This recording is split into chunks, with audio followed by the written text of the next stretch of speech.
أعوذ بالله من الشيطان الرجيم بسم الله الرحمن الرحيم الحمد لله أعظم للمتقين العاملين أجورهم وشرح بالهدى والخيرات صدورهم أشهد أن لا إله إلا الله وحده لا شريك له وفق عباده للطاعات وأعان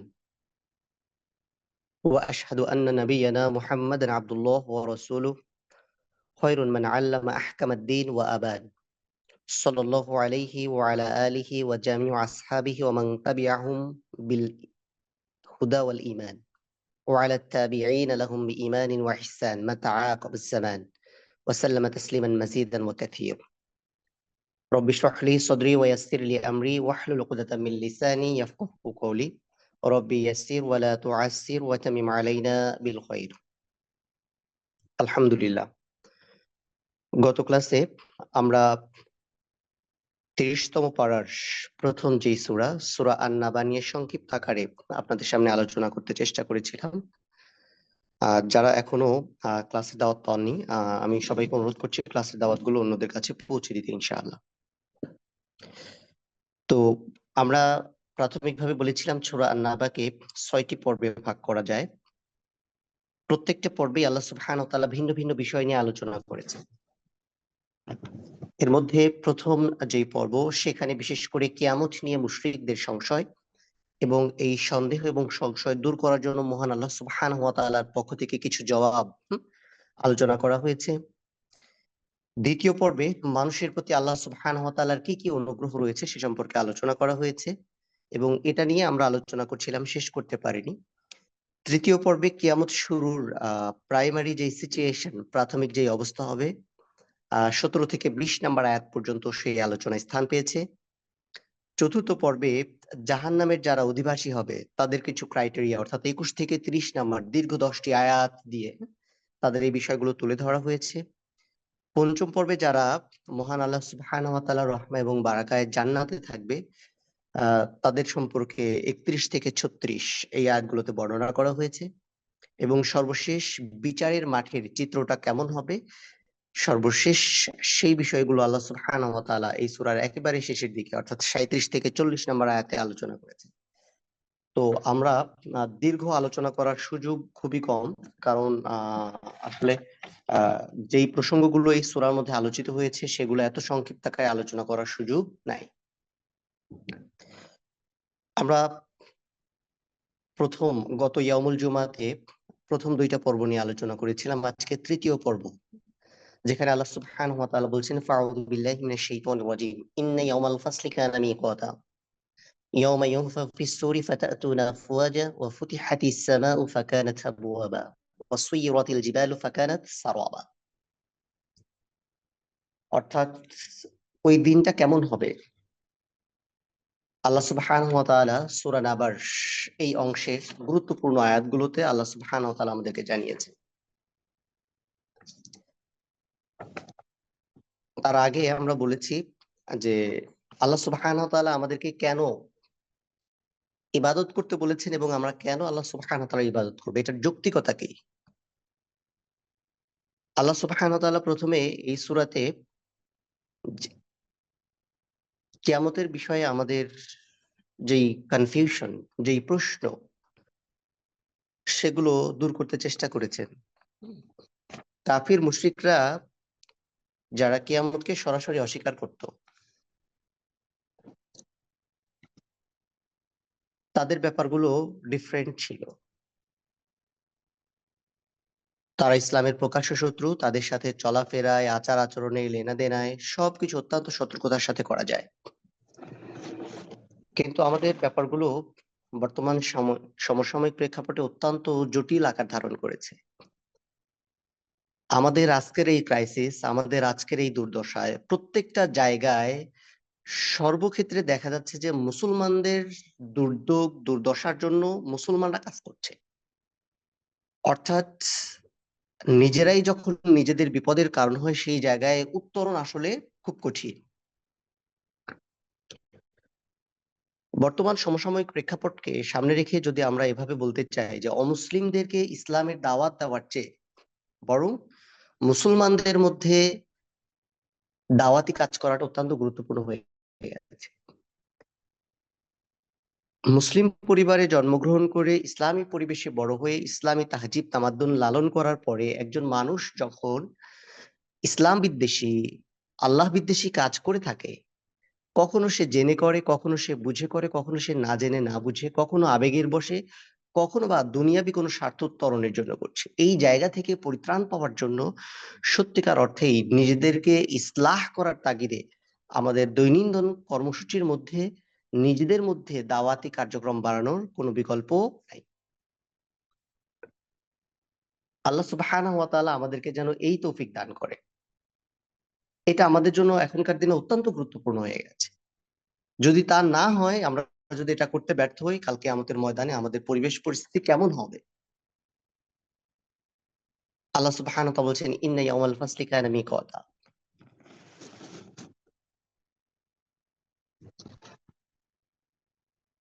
অর্থাৎ চূড়ান্ত ফয়সালার দিনটি নির্ধারণ করা আছে।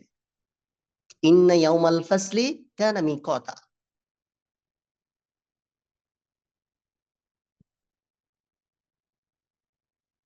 তুমি ৩.৫ হাত মানুষ আমার ক্ষমতার ব্যাপারে সন্দেহ করো। কিয়ামতের পর পুনরায় কি করে তোমাকে সৃষ্টি করা হবে, তুমি প্রকাশ্যে অথবা অপ্রকাশ্যে অথবা মনের অজান্তে সেই প্রশ্ন করে বেড়াও। তুমি কি কখনো চিন্তা করেছো যে এই সুবিশাল আকাশটা আমি বানিয়েছি, দুনিয়া আমি বানিয়েছি, বানিয়েছি আমি পাহাড়, সুজলা সুফলা শস্য শ্যামলা বলার সময় তোমার আবেগ উতলে পড়ে তোমার কণ্ঠে, সোনার বাংলা বলার সময় তোমার আবেগ উতলে পড়ে তোমার কণ্ঠে। কিন্তু এই সোনার বাংলা কে বানালো? এই সবুজ কে বানালেন? কখনো কি কোনো মানুষ চিন্তা করেছে? আকাশ নিয়ে আমাদের কত কবিতা, কত সাহিত্য, কিন্তু কখনো এই কবিরা, কখনো এই সাহিত্যিকরা কি এটা চিন্তা করেছে যে কে মেঘ বানালে, কে এই আকাশ থেকে বৃষ্টি নামে, এরপরে সেই বৃষ্টির কারণে এই জমিনে শস্য বের হয়, আর সেসব খেয়ে আমরা বেঁচে থাকি। আল্লাহ সুবহানাহু ওয়া তাআলা আমাদেরকে সুস্পষ্ট ভাবে বলতে যাচ্ছেন, তিনি সেই মহান স্রষ্টা যিনি আমাদেরকে সৃষ্টি করেছেন কোনো নমুনা ছাড়া, কোনো দৃষ্টান্ত ছাড়া। সুতরাং আল্লাহ সুবহানাহু ওয়া তাআলা আমাদেরকে সুস্পষ্ট ভাবে বোঝাতে চাচ্ছেন যে দ্বিতীয়বার তোমাকে সৃষ্টি করা আমার জন্য মোটেও কোনো কাজ নয়। আমাদের জন্য বেস্ট এক্সাম্পল হিসেবে সাইয়েদনা ঈসা আলাইহিস সালাতু ওয়াস সালামের সৃষ্টিকে আমাদের সামনে উপস্থাপন করা হয়েছে। সূরা মারিয়ামে আল্লাহ সুবহানাহু ওয়া তাআলা বিস্তারিত আমাদেরকে জানাচ্ছেন যে এই দুনিয়াতে মানুষ পিতামাতার মাধ্যমে আগমন করে, কিন্তু আল্লাহ সুবহানাহু ওয়া তাআলা পিতা ছাড়া আমাদের সামনে এই পৃথিবীতে ঈসা আলাইহিস সালাতু ওয়াস সালামকে এনে হাজির করেছে। সুতরাং যারা কিয়ামত নিয়ে প্রশ্ন করে, কিংবা আমাদের মতো যারা কিয়ামতে বিশ্বাস করি কিন্তু কিয়ামত কবে হবে এই চিন্তায় এই ভেবে দুনিয়া নিয়ে ব্যস্ত থাকি, আল্লাহ সুবহানাহু ওয়া তাআলা এই জায়গায় আমাদেরকে বোঝাচ্ছেন যে ইন্না ইয়াউমাল ফাসলি কানা মিকাত, দিনটা চূড়ান্ত করা আছে। আল্লাহ সুবহানাহু ওয়া তাআলা আমাদের সামনে কিয়ামতের দিনের দৃশ্যপট হাজির করবেন এই অংশে। কারণ মানুষ বড্ড অবাধ্য।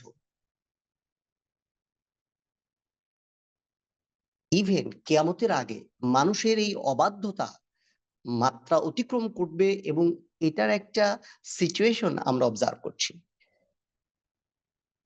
স্ত্রীরা হাজবেন্ডকে মানছে না, সন্তানরা পিতামাতাকে মানছে না, ছাত্রছাত্রীরা শিক্ষকদেরকে অনুসরণ করছে না, দেশের নাগরিকরা সরকারকে অনুসরণ করছে না, তাদের কথা শুনছে না। চতুর্দিকে এই যে অবাধ্যতার মিছিল, কেন?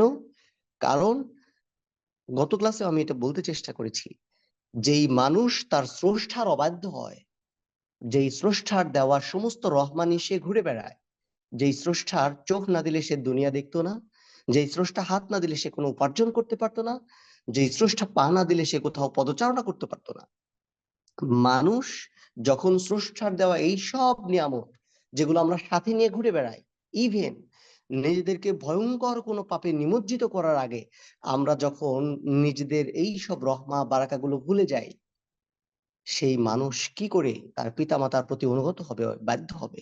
সেই মানুষ কি করে তার শিক্ষকের প্রতি লয়াল হবে? সেই মানুষ কি করে তার সম্পর্কগুলোকে মেইনটেইন করবে? একজন মানুষ যদি স্রষ্টার প্রতি অনুগত না হতে পারে, তাহলে সে কি করে অন্যদের প্রতি অনুগত হবে? সুতরাং সবার আগে স্রষ্টার প্রতি অনুগত হওয়াটা অত্যন্ত গুরুত্বপূর্ণ। এরপর আল্লাহ সুবহানাহু ওয়া তাআলা বলছেন, ইয়াউমা ইউনফাখু ফিস-সূরি ফাতাতুনা আফওয়াজা।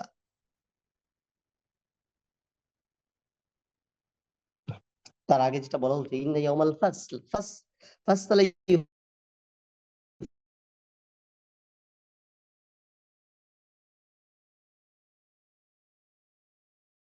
ছিল শব্দের অর্থ হচ্ছে আলাদা করা। করার আগে চাউল থাকতো, সেই চাউলের মধ্যে কিছু আপনার কালো চাউল থাকতো, অথবা এই চাউলেরও থাকতো।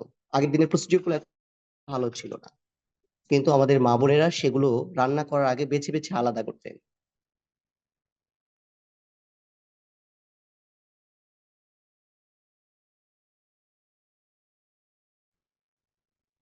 এই যে আলাদা প্রসিডিউর, আলাদা করে দেওয়া, বেছে বেছে স্পষ্ট ভাবে আলাদা করা। ঠিক আল্লাহ সুবহানাহু ওয়া তাআলা কিয়ামতের দিন মানুষকে এভাবে দুদলে ভাগ করবেন।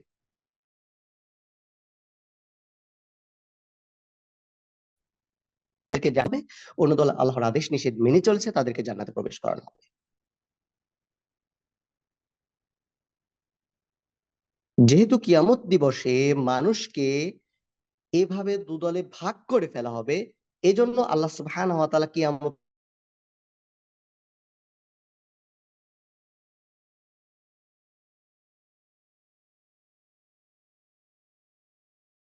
আরেকটি নাম বলছেন ইয়াউমাল ফাসল।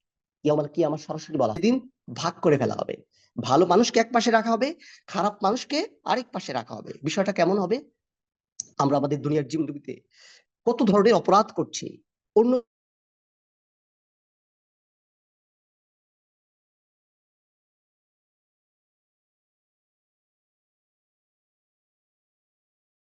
কিছু বাদ মা এবং সন্তান হিসেবে কল্পনা করে, কিন্তু একটা ফ্যামিলি প্রোগ্রামে যখন বলছে এটা আমার ভালো সন্তান,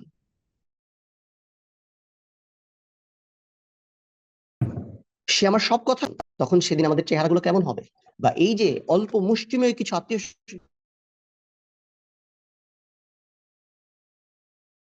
যে কাল কিয়ামতের ময়দানে আমাদেরকে এরকম আলাদা করে রাখবে। এর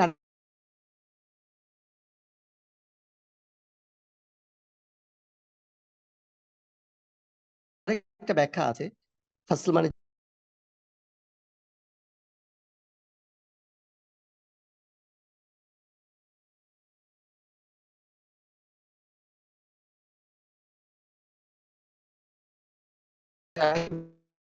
আমাদের সবকিছু শেষ করে দেয় যে সন্তান পিতামাতাকে ভুলে যায়। ইয়াউমাল ফাসলি শব্দটি ব্যবহার করার মাধ্যমে নিশ্চিতভাবেই জানাচ্ছেন এটি হচ্ছে এমন একদিন যেদিন সব কাছের মানুষদের কাছ থেকে সব কাছের মানুষদেরকে আলাদা করে ফেলা হবে। অর্থাৎ স্বামী তার স্ত্রীকে চিনবে না, মা তার সন্তানকে চিনবে না, ভাই তার ভাইকে চিনবে না, আলিম তার অনুসারীকে চিনবে না। এমনকি ব্যক্তির কাছ থেকে আলাদা হয়ে যাবে তার গায়ের পোশাকটাও। সেদিন মানুষকে উপস্থাপন করা হবে একদম উদম গায়ে, উদম শরীরে। প্রত্যেকের চেহারায় থাকবে ভীষণ উৎকণ্ঠার ছাপ।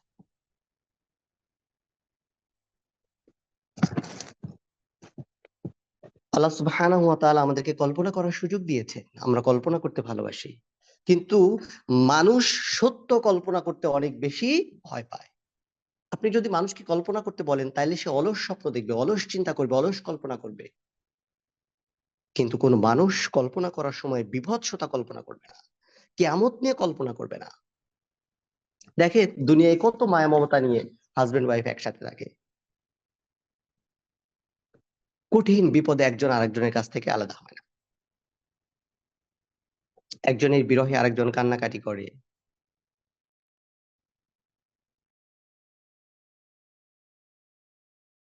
এই সম্পর্ক যদি টিকিয়ে রাখতে হয়, এখন নামাজের ওয়াক্ত হয়েছে মানে কি, নামাজের নির্ধারিত সময় হয়ে গেছে। এই জন্য বলা হচ্ছে যে কিয়ামত কখন সংঘটিত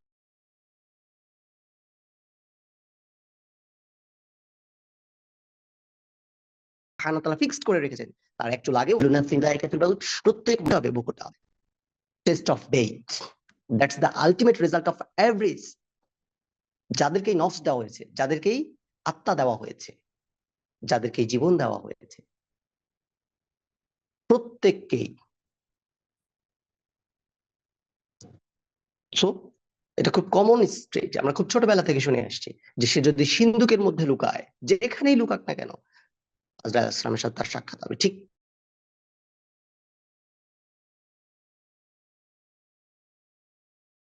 কিয়ামতের ব্যাপারটা এরকম যে আল্লাহ সুবহানাহু ওয়া তাআলার দিন, তারিখ, সময় যাবে না, এটা অ্যাকচুয়াল পরেও হবে না।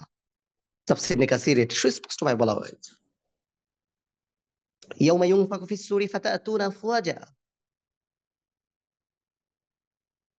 সূর শব্দের অর্থ হচ্ছে বিশাল আকারের বাঁশি। হ্যাঁ? আগে ছোটবেলায় আমরা ঈদের দিন এরকম ভেপু টাইপের ছোট ছোট বাঁশি বাজাতাম, মনে আছে আপনাদের? হ্যাঁ, ছোটবেলায় নিশ্চয় আপনারা এগুলো দেখেছেন। কিন্তু এখনকার দিনে এই যে ক্রিকেট বা ফুটবল মাঠে যারা দর্শক খেলতে যায়, হ্যাঁ, তারা এক ধরনের বড় বাঁশি বাজায়। হ্যাঁ, এটাকে কি টাইপের বাঁশি বলে যেন ভুলে গেছি। তো ছোটবেলায় আমরা যে বাঁশি দেখেছি সেই বাঁশি তুলনায় এই বাঁশিগুলো অনেক বড়। আর সুর শব্দের অর্থ হচ্ছে বিশাল আকারের বাঁশি।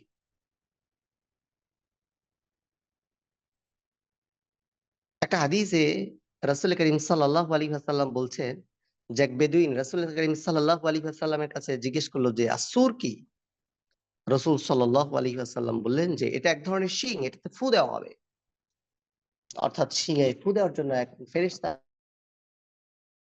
আছেন, তার নাম ইসরাফিল আলাইহিস সালাম। আরো হাদিসে চমৎকারভাবে বর্ণনা করা হয়েছে। রাসূল সাল্লাল্লাহু আলাইহি ওয়াসাল্লাম বলছেন যে সিংহার মুখের সামনে নিয়ে দাঁড়িয়ে আছে ইসরাফিল। কিভাবে দাঁড়িয়ে আছে? ব্যাপারটা হচ্ছে আল্লাহ সুবহানাহু ওয়া তাআলার ইশারা পাইতে যতক্ষণ দেরি, ফু দিতে দেরি নাই। এমন ভাবে ইসরাফিল আলাইহিস সালাতু ওয়াস সালাম প্রস্তুত আছে, জাস্ট সফটওয়্যারের মতো ক্লিক করলেই জাস্ট এটা ওপেন হয়ে যাবে। আরশের দিকে তার সতর্ক দৃষ্টি,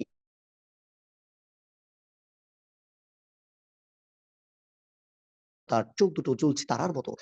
সূরা জুমায় আল্লাহ সুবহানাহু ওয়া তাআলা বলেছেন ওয়ালাউ ইনশাআল্লাহ ওয়া আশরাকাতিল আরদু বিনুরি রাব্বিহা ওয়া উদিয়াল কিতাব ওয়া জিয়া বিন নাবিয়্যিন ওয়াশ শুহাদা ওয়া কুদিয়া বাইনাহুম বিল হক ওয়া হুম লা ইউজলামুন ওয়া উফিয়াত কুল্লু নাফসিন মা আমিলাত ওয়া হুয়া আ'লামু বিমা ইয়াফআলুন। সিংহায় ফু দেওয়া হবে। মহাকাশে যারা আছে আর যারা আছে এই পৃথিবীতে সবাই মারা যাবে, তবে আল্লাহ যাদের চাইবেন তাদের কথা আলাদা। তারপর তাতে আরেকবার ফু দেওয়া হবে আর অমনি তারা উঠে দাঁড়াবে। পৃথিবী তার রবের আলোয় উজ্জ্বল হয়ে উঠছে। আমলনামাগুলো রাখা হয়েছে। আর ওয়াজিআ বিন নাবিয়্যিন ওয়াশ শুহাদা, নবী আর সাক্ষীদেরকে নিয়ে আসা হয়েছে। ওয়া কুদিয়া বাইনাহুম বিল হক ওয়া হুম লা ইউজলামুন, এরপর তাদের মধ্যে চূড়ান্তভাবে ফয়সালা করে দেওয়া হবে। ওয়া হুম লা ইউজলামুন, কারো প্রতি অবিচার করা হবে না। ওয়া উফিয়াত কুল্লু নাফসিন মা আমিলাত ওয়া হুম আ'লামু বিমা লা ইয়াফআল আ'লামু বিমা ইয়াফআলুন। প্রত্যেকেই যা করেছে তার পাওনা তাকে পুরোপুরি বুঝিয়ে দেওয়া হবে। কারণ ওয়া হুয়া আ'লামু বিমা ইয়াফআলুন। ফজরের নামাজ না পড়ে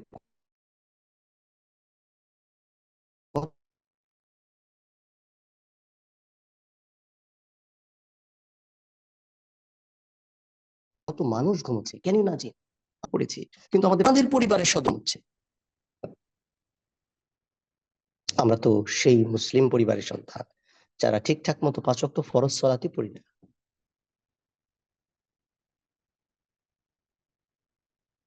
আমাদের পরিবারে যদি এই অবস্থা হয়, আমাদের জীবনে যদি এই বাস্তবতা দেখা দেয়, তাহলে অন্য মানুষের পরিবারে, অন্য জায়গাগুলোতে কি অবস্থা হবে?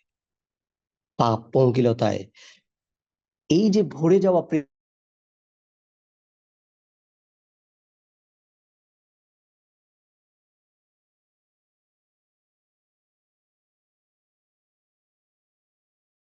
পৃথিবী, কেন হবে? কেন রাসূলুল্লাহ সাল্লাল্লাহু আলাইহি ওয়াসাল্লাম এই কথা বলেছেন?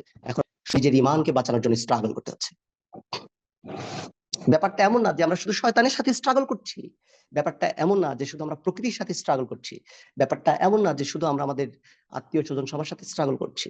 ব্যাপারটা হচ্ছে এমন যে প্রত্যেকটা ক্ষণ, প্রত্যেকটা মুহূর্ত ঈমান বাঁচানোর জন্য আমার সবকিছুর সাথে স্ট্রাগল করতে হচ্ছে। আমার চারপাশ বেঈমান, মুনাফিক, মুশরিক, আল্লাহর শত্রুতে ভরা। আমার হাতে মোবাইল, আমার চোখের দৃষ্টি অথবা আমার শ্রবণ শক্তি, আমার দেহেন, সবকিছু চারপাশ যা কিছু নিয়ে আছি সব আল্লাহর অবাধ্যতায় পরিপূর্ণ।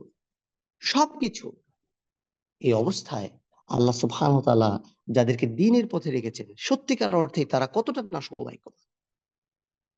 লাকাল হামদু ইয়া রাব্বি কামা ইয়ানবাগি লিজালালি। দোয়া পড়তে থাকুন, রব্বানা লা তুযিগ কুলুবানা বা'দা ইয হাদাইতানা ওয়া হাব লানা মিন লাদুনকা রাহমা ইন্নাকা আনতাল ওয়াহ্হাব। আল্লাহ তুমি হিদায়াত দেওয়ার পরে হিদায়াত আর কোন অবস্থাতে কেড়ে নিও না।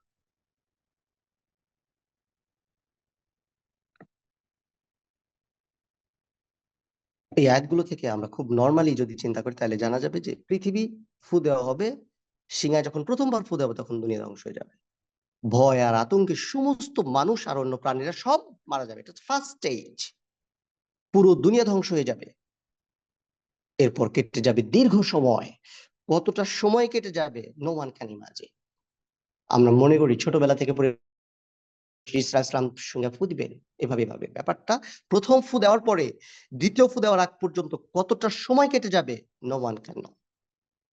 হাদিসে এই সময়টাকে 40 বলা হয়েছে। রাসূল কারীম সাল্লাল্লাহু আলাইহি ওয়াসাল্লামকে সাহাবাগণ জিজ্ঞেস করলেন যে ইয়া রাসূলুল্লাহ সময়টা কি 40 দিন? রাসূল সাল্লাল্লাহু আলাইহি ওয়াসাল্লাম লা আ'লাম বিহাদা, এই ব্যাপারে আমি জানি না। বুখারী শরীফের হাদিসে এসেছে। সাহাবীরা জিজ্ঞেস করলেন ইয়া রাসূলুল্লাহ এটা কি 40 দিন?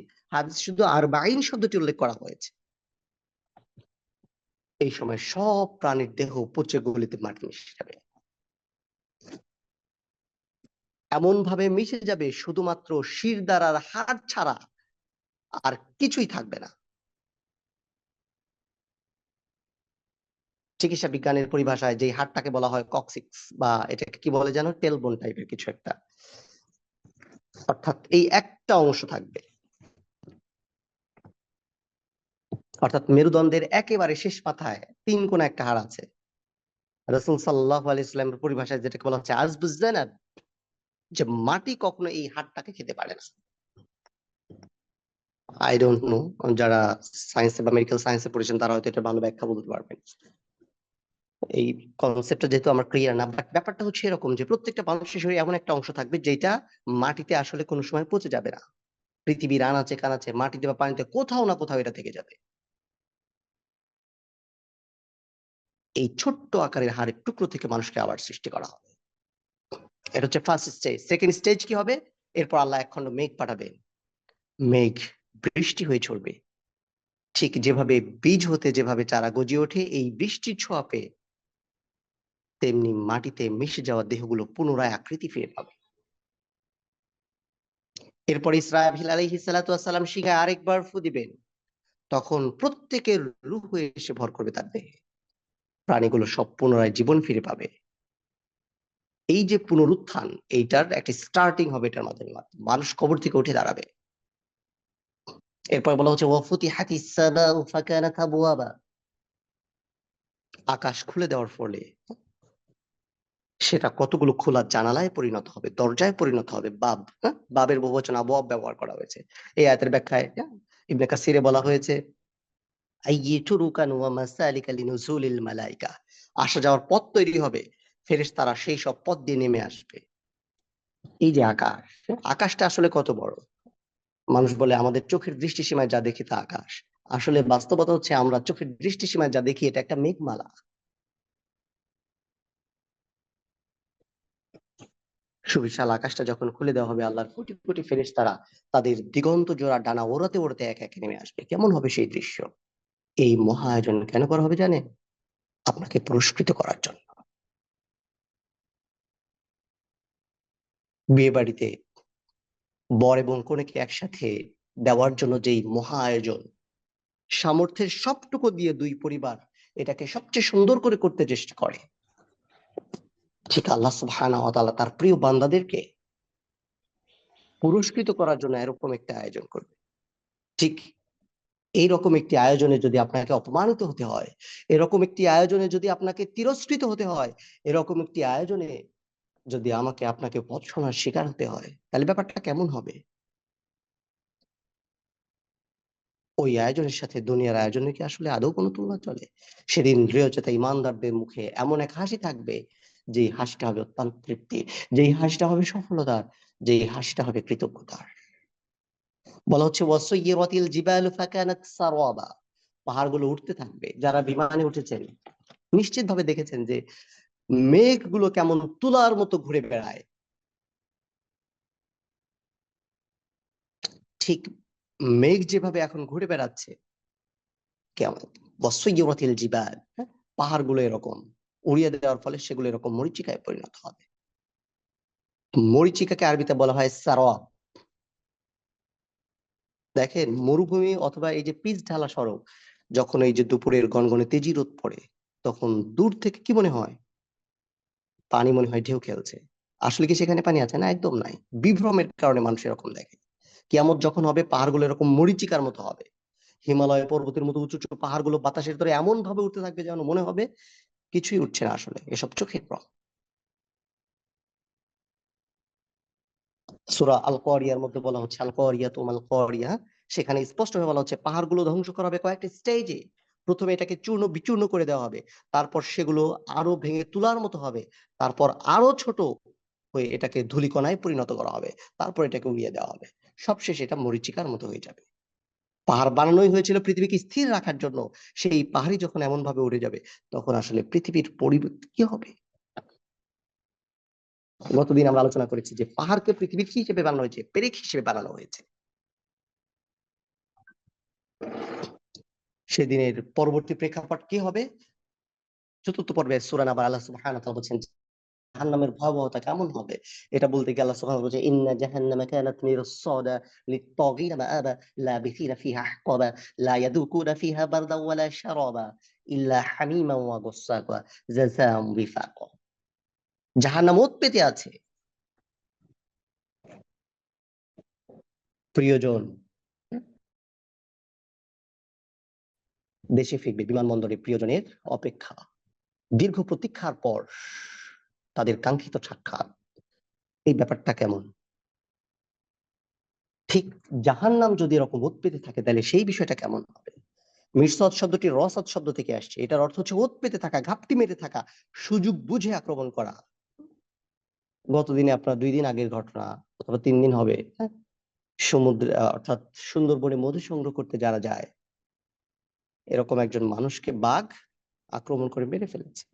ওত পেতে থাকা, ঝোপের আড়ালে অনেকটা সময় ঘাপটি মেরে থাকা, লক্ষ্য বস্তুর গতিবিধি পর্যবেক্ষণ করা। জাহান্নামের আচরণ ঠিক এমন। আমরা জাহান্নামকে জীবন্ত মনে করি না। বাস্তব হলো জাহান্নাম জীবন্ত, জাহান্নামের অনুভূতি আছে, সে কথা বলতে জানে। ক্ষুধা লাগলেও সেটা প্রকাশ করে। জাহান্নাম এতটাই তেজি, এতটাই ক্ষুধার্ত যে এক অংশকে আরেক অংশ খেয়ে ফেলে। তিরমিজি শরীফের হাদিসের মধ্যে রাসূল সাল্লাল্লাহু আলাইহি ওয়াসাল্লাম বর্ণনা করেছেন। কোটি কোটি পাপীকে গিলে ফেলার পরেই জাহান্নামের পেট ভরবে না, তারা আরো চায়। চলেন একটা হাদিস শুনি। হাদিসের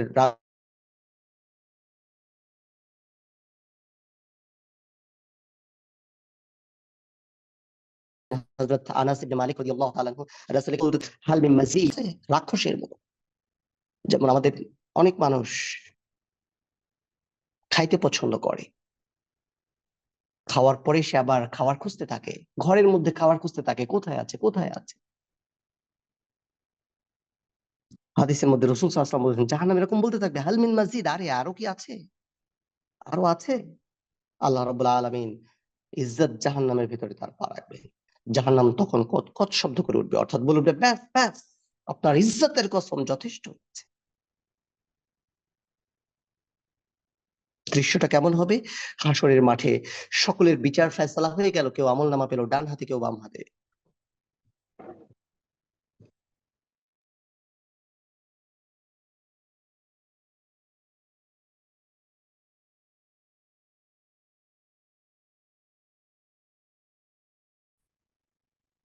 এবার তাদেরকে জাহান্নামের সামনে দিয়ে হেঁটে তার কি হবে? ঠিক জাহান্নামের দরজার সামনে আসা মাত্রই জাহান্নাম তাকে বাঘের মতো টেনে হিঁচড়ে ধরে ফেলবে। সুফিয়ান সাউরি রাহিমাহুল্লাহ হাদিসের মধ্যে বর্ণনা হয়েছে যে সেখানে বলা হচ্ছে যে তাফসীর ইবনে কাসিরে এটির বর্ণনা এসছে যে জাহান্নামের এরকম 3টা বিশাল আকারের দরজা আছে। এই দরজার সামনে দিয়ে মানুষকে জান্নাতে যেতে হবে। এই দরজার সামনে দিয়েই মানুষকে জান্নাতে যেতে হবে। জান্নাতীরা যেন ফিল করতে পারে কত ভয়ঙ্কর অবস্থা থেকে আল্লাহ সুবহানাহু ওয়া তাআলা তাদেরকে পরিত্রাণ দিয়েছেন। তারা তৃপ্তির ঢেকুর তুলবে। আল্লাহ, ফজরের সলাহ না পড়ে, ফজরের সলাহ না ঘুমিয়ে ফজরের সলাহ পড়েছিলাম, কত কষ্ট ছিল। ইভেন আমি সফর করছি, তো আলটিমেটলি আজকে ফজর সালাত পড়ার পরে আমার কেমন ঘুম ঘুম একটা ভাব মনে হচ্ছিল। ফজরের পরে ক্লাসটা আসলেই কষ্টকর। আমি ফিল করছিলাম আপনাদের কথা, যে আমার ক্লাস, আমার নিতে এরকম কষ্ট হয়, আমার এরকম কেমন মনে হয়, অথচ এক সপ্তাহ ধরে একটা প্রিপারেশন চলতে থাকে একটা ক্লাসে। আর ভাবছিলাম আল্লাহ সুবহানাহু ওয়া তাআলা আপনাদেরকে কতটা রহমত, কতটা ব্লেসিংস দিয়েছেন, নির্দ্বিধায় নিশ্চিন্তে দুনিয়ার কোনো ধরনের মোহ ছাড়া, কোনো ধরনের প্রাপ্তি ছাড়া আমার মতো পাপী বান্দার কথা শোনার জন্য এই কষ্ট করে ঘুম বাদ দিয়ে জেগে থাকে। সেদিন মানুষ এই যে ঘুমানো বাদ দিয়ে জেগে থাকার যেই কষ্ট, সেই কষ্টের তুলনায় তাদের যেই পরিতৃপ্তি হবে, তারা এক প্রশান্ত চিত্তে সেটা অনুভব করবে। যেই প্রশান্তি তাদের হৃদয়ে নয়, পুরো শরীরের প্রত্যেকটা শিরা উপশিরাকে আনন্দিত করে তুলবে, শিহরিত করে তুলবে। তারা বলে উঠবে লাকাল হামদ ইয়া রাব্বি কামা ইয়ানবাগি লিজালালি। তুই বলেছিলে, আমরা বিশ্বাস করিনি, কিন্তু আজকে ফিল করছি। সময়টা কত প্রশান্তির হবে সামনে, সেটা আমরা সংক্ষিপ্ত আকারে বর্ণনা করতে চেষ্টা করবো ইনশাআল্লাহ। কিয়ামতের দিন জাহান্নাম এমন ভয়ঙ্কর গর্জন করবে, যার ফলে ফেরেশতা নবী রসুলগণের পা কাঁপতে থাকবে। তারা সেজদায় পড়ে লুটিয়ে পড়বে, হে আল্লাহ আমাদেরকে বাঁচা। ইবনে রজব হাম্বলি মাকতাবাতুল বায়ান গ্রহণে জাহান্নামের যেই ভয়াবহতা তুলে ধরেছেন, সেখানে তিনি এভাবে বলছেন যে ফেরেশতা নবী এবং রসুলগণের পা কাঁপতে থাকবে, তারা সিজদায় পড়ে যাবে, আল্লাহর কাছে দোয়া করবে, হে আল্লাহ আমাদেরকে বাঁচা। إذا ألقوا فيها سمعوا لها شهيقا وهي تفور تكاد تميز من الغيظ كلما ألقي فيها فوج سألهم خزنتها لم يأتكم نذير। প্রতি রাতে সূরা মুলক পড়তে বলেছিলাম, মনে আছে? রমাদানের প্রথম ইয়াউমুল জুমাতে যে বিষয় নিয়ে আলোচনা করেছিলাম, সেখানে আমি বলেছিলাম এই ভয়াবহতা থেকে বাঁচার একমাত্র উপায় নিয়মিত সূরা মুলক পড়া। তাদেরকে যখন জাহান্নামে নিক্ষেপ করা হবে, তখন জাহান্নামের ভয়াবহ গর্জন তারা শুনতে পাবে এবং তারা উদ্বেলিত হয়ে যাবে, ক্রোধে আক্রোশে জাহান্নাম ফেটে পড়ার উপক্রম হবে। যখনই কোনো দলকে সেখানে নিক্ষেপ করা হবে, তার রক্ষীরা জিজ্ঞেস করবে আলাম ইয়াতিকুম নাজির, তোমাদের কাছে কি সত্যিকার অর্থে কোনো সতর্ককারী আসেনি? সূরা ফুরকানের 12 নম্বর আয়াতে আল্লাহ সুবহানাহু ওয়া তাআলা বলছেন ইযা রাআতহুম মিন মাকানিন বাঈদিন সামিউ লাহা তাগাইয়ুযা ওয়া সাফিয়া। সেটা হবে তাদের দূরবর্তী জায়গা, যখন তাদের দূরবর্তী জায়গা থেকে দেখবে, তখন তারা এর ক্রুদ্ধ গর্জন এবং ফোঁস-ফোঁস আওয়াজ শুনতে পাবে। এই আয়াতের ব্যাখ্যা করতে গিয়ে রাইসুল মুফাসসিরিন হযরত আব্দুল্লাহ ইবনে আব্বাস রাদিয়াল্লাহু তাআলা বলেন ১০০ বছরের রাস্তা পরিমাণ দূর থেকে জাহান্নাম দেখা যাবে। ১০০ বছরের রাস্তা পরিমাণ দূর থেকে কি করা যাবে? জাহান্নাম দেখা যাবে।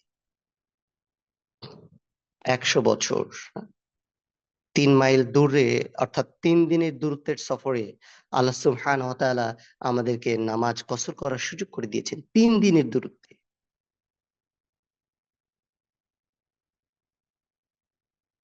আর ১০০ বছর এর রাস্তা দূর থেকে জাহান্নাম দেখা যাবে। যেরকম আমরা আকাশ দেখি, কিন্তু মনে হয় এটা খুব কাছেই। সমুদ্রের পাড়ে দাঁড়ানোর সময় মনে হয় এই যে আকাশ ভেঙে পড়েছে, এই যে সামনে আকাশ। মনে হয় না আমাদের কাছে এরকম? কিন্তু আমরা যদি যাওয়া শুরু করি, আসলে কি এত দ্রুত আমরা এই আকাশ দেখতে পাবো? এত দ্রুত আমরা আকাশ ধরতে পারবো? না, সেটা কখনো যেরকম সম্ভব নয়। বাস্তবতা জাহান্নামের ৭০,০০০ শেকল দিয়ে বেঁধে জাহান্নামকে নিয়ে আসা হবে হাশরের ময়দানে। আগে যখন বলছিলাম যে জাহান্নাম জীবিত, আপনি এটা বিশ্বাস করতে পারেননি, অবাক হয়েছে। কোরআন কি বলছে দেখেন, বলা হচ্ছে যে ৭০,০০০ শেকল দিয়ে বেঁধে জাহান্নামকে নিয়ে আসা হবে হাশরের ময়দানে। প্রত্যেকটা শেকল ধরে রাখবে ৭০,০০০ ফেরেশতা। জাহান্নামের জীবন কেমন? এবার শোনেন। জাহান্নামকে যদি হাসরের মাঠে ছেড়ে দেওয়া হয়, তাইলে ভালো মন্দ সব মানুষকে সে গিলে ফেলবে। জাহান্নাম কেমন জীবন্ত! জাহান্নাম কেমন জীবন্ত! জাহান্নাম একটা গর্জন দিবে, ভয়ে মানুষের চোখে সব পানি বের হয়ে যাবে, সব, যতটুকু পানি তার চোখে ছিল।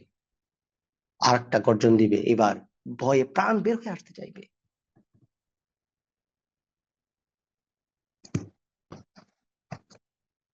জাহান্নামের ভয়াবহতা কেমন হবে? ইমাম ইবনে রজব হাম্বলীর মাকতাবাতুল বায়ান গ্রন্থে এত ভয়ঙ্কর ভাবে বর্ণনা করা হয়েছে যে কোনো একজন সুস্থ বিবেকবান মানুষের পক্ষে এটা পড়ে অনুধাবন করে চিত্র কল্পনা করা সম্ভব নয়, শেষ করতে পারবে না কেউ এই বই পড়ে। আল কোরআনের ভাষায় এই দিন সম্পর্কে সূরা আহজাবের 10 নম্বর আয়াতে আল্লাহ সুবহানাহু ওয়া তাআলা বলছেন, ওয়াবালাগাতিল কুলুবুল জানা, পরিবেশটা এমন হবে যে মানুষের হৃৎপিণ্ডগুলো কণ্ঠনালীর কাছে চলে আসবে। মেডিকেল সায়েন্সে যারা পড়েছেন বলতে পারবেন যে হৃৎপিণ্ড যদি কণ্ঠনালীর কাছে আসতে চায় তাহলে সিচুয়েশনটা আসলে কত ভয়ঙ্কর হতে হবে। এরপরে আল্লাহ সুবহানাহু ওয়া তাআলা বলছেন, আমরা কি শেষ করতে পারবো আজকে? আল্লাহ সুবহানাহু বলছেন, লিত্তাগিনা মাআবা, তগিন, যারা কোরআন সম্পর্কে জানেন তাদের কাছে শব্দটা খুবই পরিচিত একটা শব্দ, অবাধ্যতা।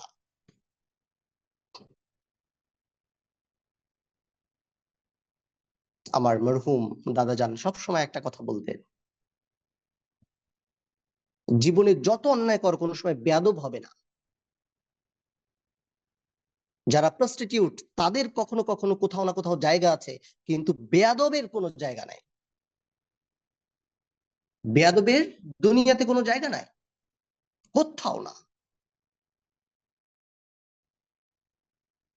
এত দেশীয় পরিভাষা শব্দটি ব্যবহার করা হল যে অবাধ্য যারা, রবের অবাধ্য যারা, তাদের একমাত্র ঠিকানা, একমাত্র আবাস জাহান্নাম।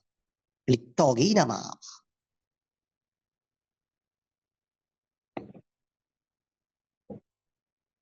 আপনার জমি থেকে গরু ছাগল বেঁধে রেখেছেন, ঠিক এমন ভাবে যেন এটা আপনার জমি ক্রস করতে না পারে। যদি কোনোভাবে সেটা আপনার জমি ক্রস করে ফেলতে পারে, অর্থাৎ আপনার জমি বাদ দিয়ে পাশের জমির আলের মধ্যে যদি সে চলে যায়, সীমার মধ্যে যদি চলে যায় এবং সেখান থেকে যদি সে ফসল খায়, তাহলে সে হচ্ছে অবাধ্যতা। কোরআনে বহু জায়গায় বলা হচ্ছে, তিলকা হুদুদুল্লাহ ফালা তা'তাদুহা, এটাই আল্লাহর সীমারেখা, ভুলেও এটা ক্রস করো না। That's the limitation. এর বাইরে গেলে তুমি বিপদে পড়ে যাবে। এই অবাধ্যতা আমরা কে বুঝি, কয়জন বুঝি? আল্লাহ সীমা পরিসীমা, হালাল আল হালালু বাইয়িনুন ওয়াল হারামু বাইয়িনুন, দ্যাটস আল্লাহ সুবহানাহু পরিষ্কার ভাবে বলেছেন what's right and what's wrong, what you can do, what you can not. তুমি কি করতে পারবে আর কি করতে পারবে না বলা আছে, সীমা রেখে দেওয়া আছে। এই সীমার বাইরে যারা চলবে তাদেরকে বলা হচ্ছে তগী, অবাধ্য, বেয়াদব। এই অবাধ্যতা অনেক রকম হতে পারে, নানা উপায় হতে পারে। আল্লাহ বলছেন কার হক নষ্ট করবে আপনি সেটা করলেন, অবাধ্যতা। আল্লাহ বলছেন সুদের ধারে কাছে যাবে না, ঘুষের ধারে কাছে যাবে না, বাবা মায়ের অবাধ্য হবে না, চুরি করবে না, ডাকাতি করবে না, অন্যায় ভাবে মানুষের সম্পদ দখল করবে না, আপনি করছেন, আপনি অবাধ্য। আল্লাহ বলছেন আকিমুস সালাতা ওয়া আতুজ যাকাত, আপনি শুনলেন না, আপনি অবাধ্য, আপনি বেয়াদব।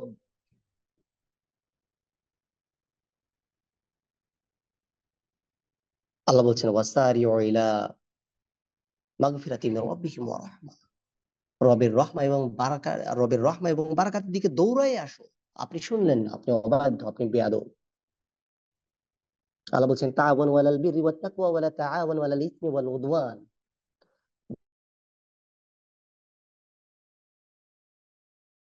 ভালো কাজে একজন আরেকজনকে সহযোগিতা করো, অন্যায় কাজে অবাধ্য।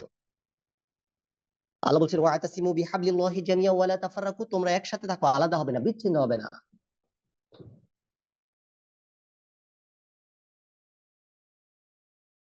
আর একজনের বিপরীতে লেগে গেলে আপনি অবাধ্য, আপনি বেয়াদব। এদেরকে বলা হচ্ছে তগী, অবাধ্য।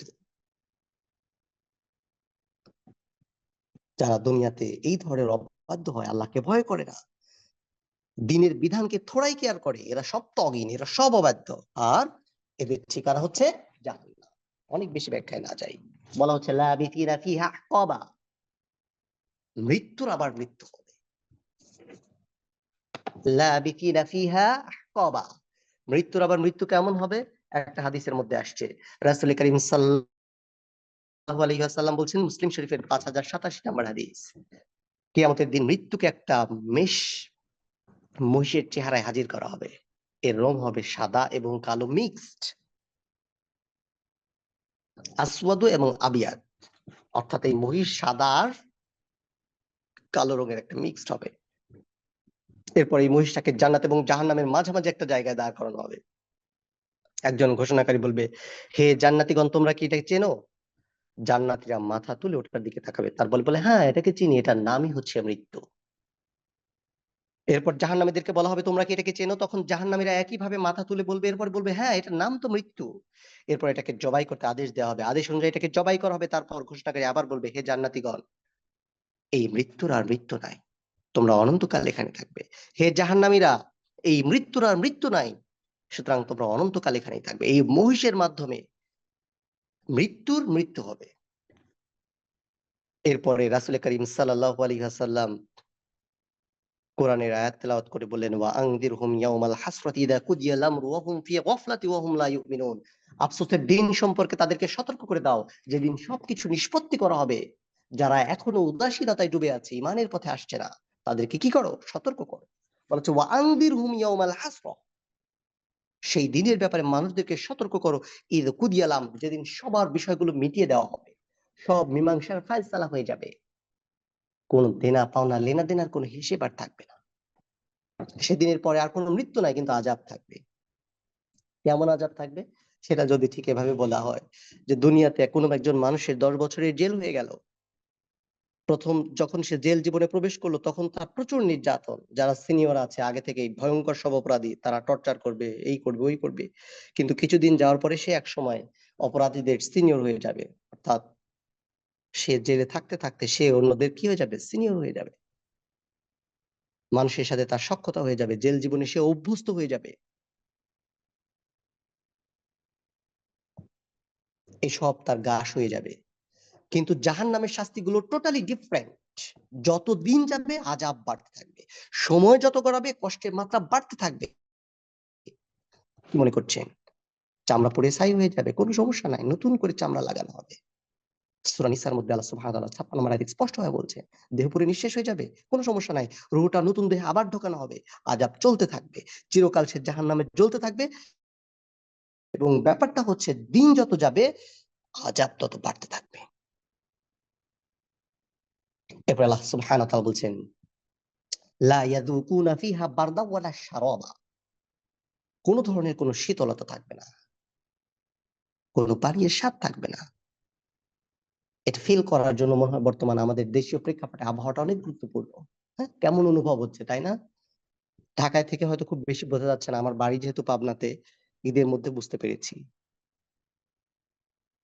কি ভয়ঙ্কর অবস্থা। তাপমাত্রা কত জানেন? মাত্র 38, 39, 40 ডিগ্রি সেলসিয়াস, ফিলস লাইক 42, 43। মাথার উপরে ঠাঠা রোদ, হ্যাঁ, জ্যামে গাড়িগুলো আটকে আছে। বিষয়টা কেমন নাভিশ্বাসের মতো। এক চুমুক ঠান্ডা পানির জন্য প্রাণটা কেমন ছটফট ছটফট করে। এই সময় কেউ যদি একটু ঠান্ডা বরফওয়ালা পানি দেয়, ব্যাপারটা কেমন? ব্যাপারটা ঠিক এরকম যে হঠাৎ যদি আকাশ ভেঙে বৃষ্টি এসে পুরো শহর ভিজিয়ে দেয়, অথবা জানালা দিয়ে যদি হিমেল বাতাস বইতে শুরু করে। কিন্তু জাহান্নামীদের জন্য পরকালে এই ধরনের কোনো সৌভাগ্য হবে না। ঠান্ডা পানি তারা দু চোখে দেখবে না, শীতলতার স্বাদ কখনোই পাবে না। কিন্তু তাদের জন্য একটা জিনিস থাকবে, জানেন সেই জিনিসটা কি? ইল্লা হামিমা ওয়া গাসসাক,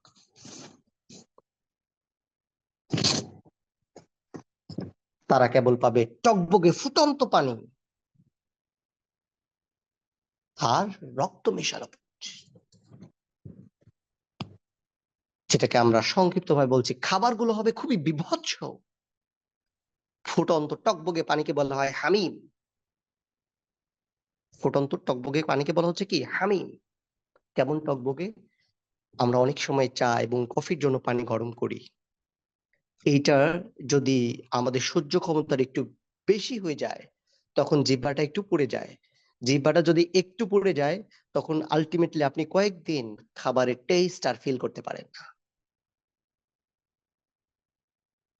তাহলে কিয়ামতের এই ভয়াবহ আগুনের পরে কি সিচুয়েশন হবে? ফুটন্ত টকবগে পানি যেটা সবসময় উতলাতে থাকে এটাকে বলা হয় হামিম। এই পানি কতটা উত্তপ্ত হবে এটা মানুষের পক্ষে আন্দাজ করা কঠিন। তারা পানি চাইলে তাদেরকে দেওয়া হবে গলিত ধাতুর মতো পানি যা তাদের চেহারাগুলোকে ঝলসে দেবে। কি নিকৃষ্ট পানি! দাহাক রাদিয়াল্লাহু তাআলা আনহু বলেন যে আসমান এবং জমিন যেদিন সৃষ্টি করা হয়েছে সেদিন থেকে জাহান্নামের জন্য পানি জ্বাল দেওয়া হচ্ছে। 5 মিনিট 10 মিনিট ওয়াটার হিটারে 2 মিনিট। আমি এই যে ক্লাসের আগে কফি খেলাম, 1.5 থেকে 2 মিনিট সময় লেগেছে এটাকে গরম করতে। হযরত দাহাক রাদিয়াল্লাহু তাআলা আনহু বলছেন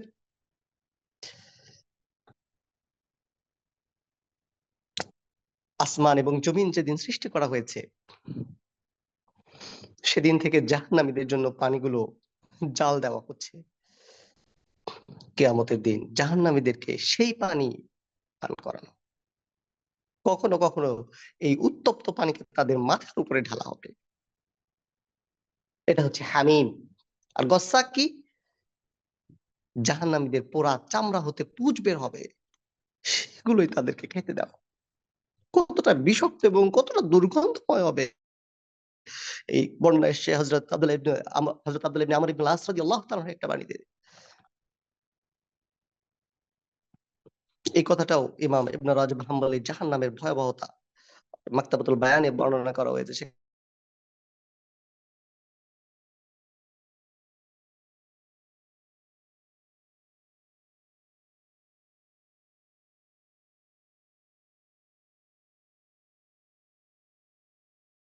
বলা হচ্ছে গসসাক হচ্ছে এক ধরনের যদি দুনিয়ার এক প্রান্তে ঢেলে দেওয়া হতো। ঢাকা শহরে আমরা যারা চলাফেরা করি বাসা থেকে যখন আমাদের উচ্ছিষ্ট গুলো নিয়ে যাওয়া হয় তখন এর পাশ দিয়ে আমরা হেঁটে যেতে পারি না। তো গসসাকের বর্ণনায় যেটা বলা হচ্ছে যে এর এক ফোঁটা যদি দুনিয়ার এক প্রান্তে ঢেলে দেওয়া হতো তাহলে এর দুর্গন্ধে পৃথিবীর অন্য প্রান্তের মানুষের জীবন ধারণ ক্ষমতা অসহনীয় হয়ে উঠত।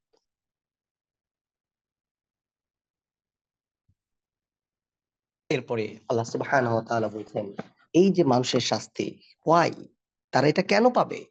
জাযাম বিফাক। কেন? ওই যে লিত্তগিনা মা ছিল তো বেয়াদব, এগুলো সব বেয়াদবের শাস্তি। তুমি কার সাথে বেয়াদবি করো? যিনি তোমাকে সৃষ্টি করলে। তুমি তোমার সেই জিহ্বা দিয়ে ইসলাম বিদ্বেষী আচরণ করো, তোমার রব বিদ্বেষী আচরণ করো, রব বিদ্বেষী কথা বলো, ইসলাম বিদ্বেষী কথা বলো। এই জিহ্বা কথা বলার শক্তি তোমাকে কে দিয়েছে? তুমি বেয়াদব হয়ে গেছো, রবের সাথে বেয়াদবি করছো। জাযাম বিফাক। এই জন্যই তোমার এই শাস্তি। এটা সব হাতের কামাই। এবং বলা হচ্ছে জাযাম বিফাক, এটা হচ্ছে উপযুক্ত প্রতিদান। আল্লাহ সুবহানাহু ওয়া তাআলা যখন জাহান্নামের আযাবের ভয়াবহতা নিয়ে আলোচনা করলেন কারো কারো মনে হতে পারে এত ভয়ঙ্কর শাস্তি আল্লাহ দিবেন বান্দাদেরকে? মা বাবা কখনো তার সন্তানকে এতটা শাস্তি দিতে পারে? আল্লাহ তো চাইলেই সহজেই বান্দাদেরকে মাফ করে দিতে পারেন, তাহলে শাস্তির মাত্রাটা এত ভয়াবহ কেন? আল্লাহ সুবহানাহু ওয়া তাআলা মানুষের এসব প্রশ্নের উত্তর দেওয়ার জন্যই বলছেন জাযাম বিফাক। জাযাম বিফাক। এই শাস্তি যে আল্লাহ দিচ্ছে বিষয়টা এরকম নয়, এটা হাতের কামাই। তুমি নিজেই নিজের জন্য এই পরিণতি ডেকে এনেছো। যখন অন্যের উপরে জুলুম করছিলে মাজলুমরা এভাবে কষ্ট পেয়েছিল। আজ আমাদের সারা পৃথিবীতে শুধু ফিলিস্তিন শুধু গাজায় নয় সারা পৃথিবীতে মুসলিমরা নীরব মাজলুম। মুসলিম দেশে যারা ইসলাম মেনে চলতে চেষ্টা করছে তারা মাজলুম। জেল জুলুম কমন জিনিস, কিন্তু সাধারণ একজন মুমিন তার বিং টর্চার্ড, মৌলবাদী, জঙ্গি, একটু হিজাব পড়লে অন্য দৃষ্টিতে দেখা হচ্ছে, একটু দাড়ি রাখলে অন্য দৃষ্টিতে দেখা হচ্ছে, আলাদা করে দেওয়া হচ্ছে, বলে পাকিস্তানি রাজাকার। একটা কমিউনিটি তৈরি হচ্ছে অথচ এই পুরো community they are by born they are Muslim, জন্মসূত্রে তারা মুসলিম। তাদের সাহস কত, স্পর্ধা কত!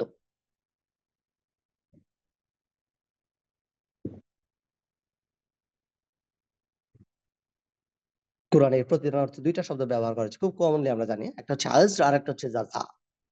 জান্নাতীদের প্রতিদানের বেলায় আল্লাহ সুবহানাহু ওয়া তাআলা আজর শব্দটি ব্যবহার করেছেন, আর জাহান্নামীদের প্রতিদানের বেলায় জাযা শব্দটি ব্যবহার করেছেন। দুই এক জায়গায় একটু এক্সেপশনাল আছে, বাট কমনলি কোরআন এটা ব্যবহার করা হয়েছে।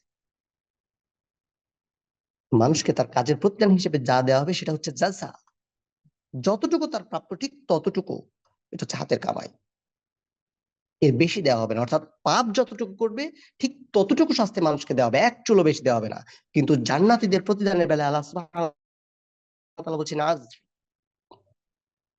প্রতিদান আল্লাহ সুবহানাহু ওয়া তাআলা আজমের শব্দটি ব্যবহার করেছেন। এটা আল্লাহ সুবহানাহু ওয়া তাআলা কখনো 10 গুণ, কখনো 100 গুণ, কখনো কখনো 700 গুণ পর্যন্ত বাড়ায় দেবে। আজ এই জন্য কোরআনের প্রত্যেকটা ওয়ার্ডের আলাদা আলাদা মজিজা আছে, আলাদা আলাদা ক্রাইটেরিয়া আছে। জান্নাতীদের যেসব পুরস্কার দেওয়া হবে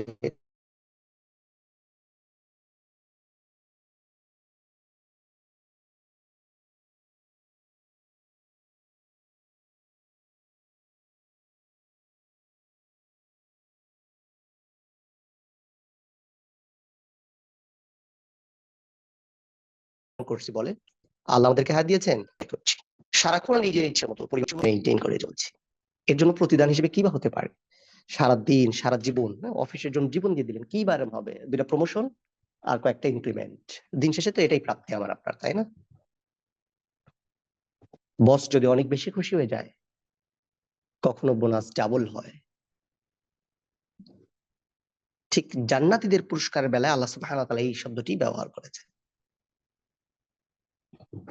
এরপরে আল্লাহ সুবহানাহু ওয়া তাআলা বলছেন, এই যে জাযাম বিফাকা, কেন? তাদের অপরাধ কি? তাদের অপরাধ হিসেবে আল্লাহ বলছেন, ইন্নাহুম কানু লা ইয়ারজুনা হিসাবা ওয়া কাযযাবু বিআয়াতিনা কিযাবা। বেয়াদব কি করে বলেন? কোনো কিছুর পরোয়া করে না। যে বেয়াদব সে কোনো কিছুর পরোয়া করে না। আমি কালকে এই ভাষা ব্যবহার করার আগে 3 বার চিন্তা করছি। এটা আমাদের জন্য বোঝার ক্ষেত্রে সবচেয়ে সহজ। দেখেন, আমরা কিছু শব্দ ব্যবহার করি অপরাধগুলোকে ঢেকে দেওয়ার জন্য। মানুষ জিনা ব্যভিচার করছে, এটাকে আমরা নাম দিয়েছি লাভ, ভালোবাসা, আস্তাগফিরুল্লাহ। এই যে শব্দগুলো, আমরা যদি এটাকে ব্যভিচার বলতাম, সমাজে এগুলো এত ওয়াইডলি স্প্রেড আউট হতে পারত না। যেটা সুস্পষ্ট ব্যভিচার, সেটাকে আমরা বলছি ভালোবাসা। তার মানে ভালোবাসার উপর এটা নির্মম অত্যাচার।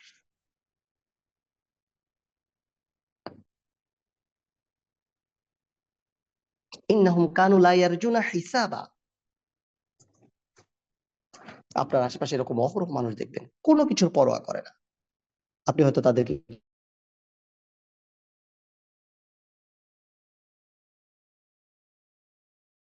নামাজের কথা মনে করে দিলেন,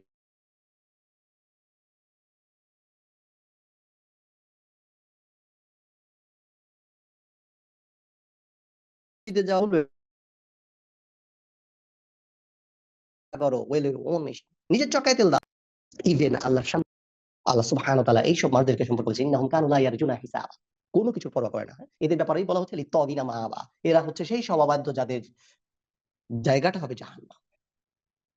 কোনো কিছুর পরোয়া করে না। আমাদের এই ক্লাস টেক্সট কত মানুষকে ফরওয়ার্ড করেছেন, তাই না? আপনি করেছেন, আমি করেছি, আমরা করেছি। ঘুমোচ্ছে, কি শান্তির সাথে ঘুমোচ্ছে। ঠিক আল্লাহর নির্দেশের ব্যাপারে এরকম ঘুমন্ত ঘুমায় থাকে দিনের পর দিন, রাতের পর রাত। তাদের মনের মধ্যে এই বোধোদয় উদয় হয় না যে কাল কিয়ামতের ময়দানে আল্লাহর সামনে দাঁড়াতে হবে। যে আল্লাহ সুবহানাহু ওয়া তাআলা আমাদেরকে আজালি মুসাম্মা দিয়েছেন, নির্দিষ্ট হায়াত দিয়ে পৃথিবীতে পাঠিয়েছেন, সেই হায়াতের ব্যাপারে আমাকে জবাবদিহিতা করা হবে। তোমাকে যেই যৌবন দেওয়া হয়েছিল, কি করেছো? স্ট্রেঞ্জ দেওয়া হয়েছিল। তোমাকে যেই পৃথিবীতে যেই আকৃতি দিয়ে পাঠানো হয়েছিল, তার সর্বোৎকৃষ্ট সময় ছিল তোমার যুবক বয়সে। কিন্তু আমাদের যুবকেরা কি করছে? অপসংস্কৃতির ছয় লাভে কোথায় হারিয়ে যাচ্ছে? বলছি, চারপাশ দেশ বিদেশের নানামুখী ষড়যন্ত্র আমাদের যুবকদের চরিত্রগুলোকে কলুষিত করে দেওয়া হচ্ছে। তাদের যৌবনকে যেন ইসলাম বিদ্বেষে তারা ব্যবহার করতে পারে, এরকম নানান আয়োজন তারা সম্পন্ন করে রেখেছে। আর আমরা বলেছে ওয়াকাদ্দাবু বিআয়াতিনা কিদাবা, তাদের আরেকটা শাস্তি হচ্ছে আল্লাহর বাণীকে তারা মিথ্যা বলে। ওই যে নামাজের কথা বলছেন, আল্লাহ বলছেন আকিমুস সালাহ ওয়া আতুজ যাকাত, আল্লাহ বলছেন ওয়ারকাউ মা রাকিন। সময় আছে, গত ক্লাসে বলছিলাম মনে আছে, জুমার নামাজ সব শেষ, ইকামা হচ্ছে, এরপরেও মানুষ দৌড়ায় দৌড়ায় সে রাস্তায়। কিছু মানুষ তো অ্যাটলিস্ট মসজিদের জায়গা না পাক, রাস্তায় এসে দাঁড়ায়, কিন্তু দেখেন কত মানুষ ঠিক এই সময়ও তারা দৌড়াতে থাকে। কত খারাপ আর কত বড় বেয়াদব হইলে এই ধরনের কাজগুলো করার সাহস পায় মানুষ, কত সাহস হইলে মানুষের এই ধরনের কাজ করার দুনিয়া অর্জন করার জন্য কত ব্যস্ত। যে জুমার নামাজের সময় দে আর মুভিং, কিসের জন্য? দুনিয়ার জন্য ছোট বেড়াইতেছে। তো আল্লাহ সুবহানাহু ওয়া তাআলা এদেরকে বলছেন ইন্নাহুম কানু লা ইয়ারজুনা হিসাবা, কোনো কিছু পরোয়া করে না। আরেকটা কি ওয়াকাদ্দাবু বিআয়াতিনা কিযাবা, আর সব এই যে এত সময় যে কথাগুলো বললাম এগুলো পুরাই কেয়ার করে। এগুলো কোনো কথা? এগুলো আদৌ হবে? তারা কি বলে ওই সূর্যকে সৃষ্টি করছে প্রকৃতি। প্রকৃতি কি? প্রকৃতিকে সৃষ্টি করছে? কেউ করে না, এটা কাকতালীয় ভাবে সৃষ্টি হয়েছে, এটা হচ্ছে বিবর্তন প্রক্রিয়া। আস্তাগফিরুল্লাহ ওয়া আতুবু ইলাইহি ওয়া তাওয়াবুর রহিম। আল্লাহর নিদর্শনকে তারা এভাবে অস্বীকার করে, কোরআনের বাণীকে তারা মিথ্যা বলে উড়িয়ে দেয়, আল্লাহ তাআলার বক্তব্য যুক্তি প্রমাণকে তারা হেসে খেলে অস্বীকার করে। কিসের জন্য? একটা ফরেন কান্ট্রি, ইউরোপের একটা দেশে সেটেল হয়ে যাওয়ার জন্য। পলিসি, এটা তাদের দ্বিতীয় অপরাধ। আপনি যদি বলেন আল্লাহ নারীকে ঘরে থাকতে বলছেন, সে উড়িয়ে দেবে। আপনি যদি বলেন আল্লাহ সুদকে হারাম করেছেন, সে বলবে দুনিয়ায় সুদ খায় নাকি। কমন কথা, সুদ নাই কোথায়?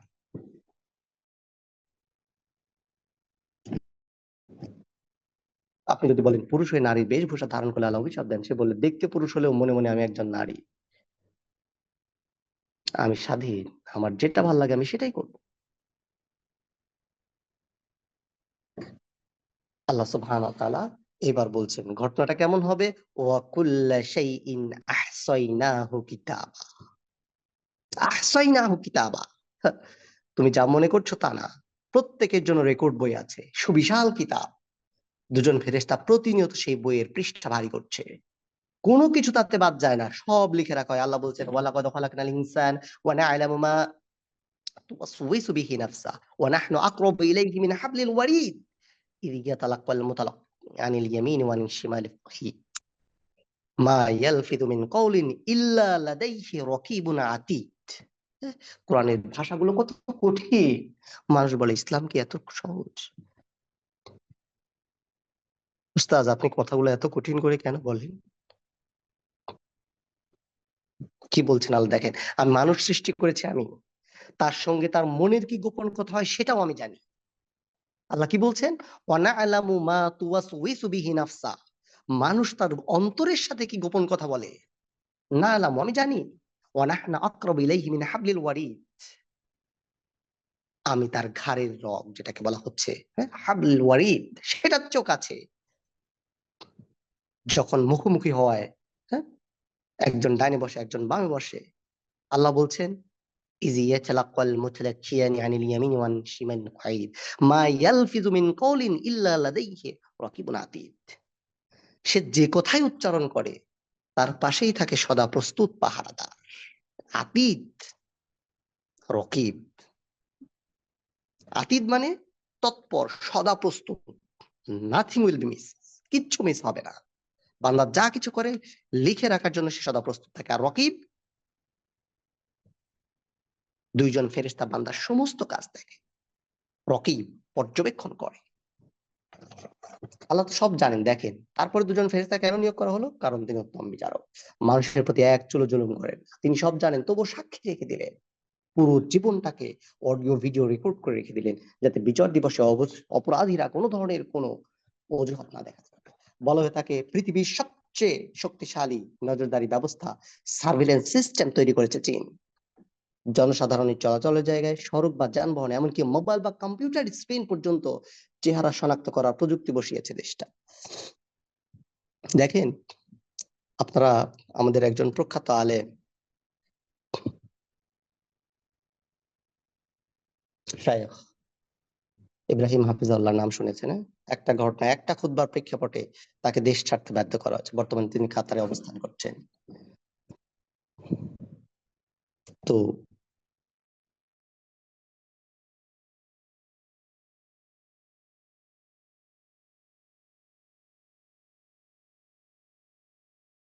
ওনার কিছু কিছু কথা শোনার পরে মানুষ ওনারে পাগল বলতো। আগে একটা হোটেলে গিয়েছিলাম ট্যুরে থাকা অবস্থা, বেশি দূরে না, বাংলাদেশে কক্সবাজারে প্রোগ্রাম গেলাম, তারা আমাকে একটা হোটেলে রাখলো।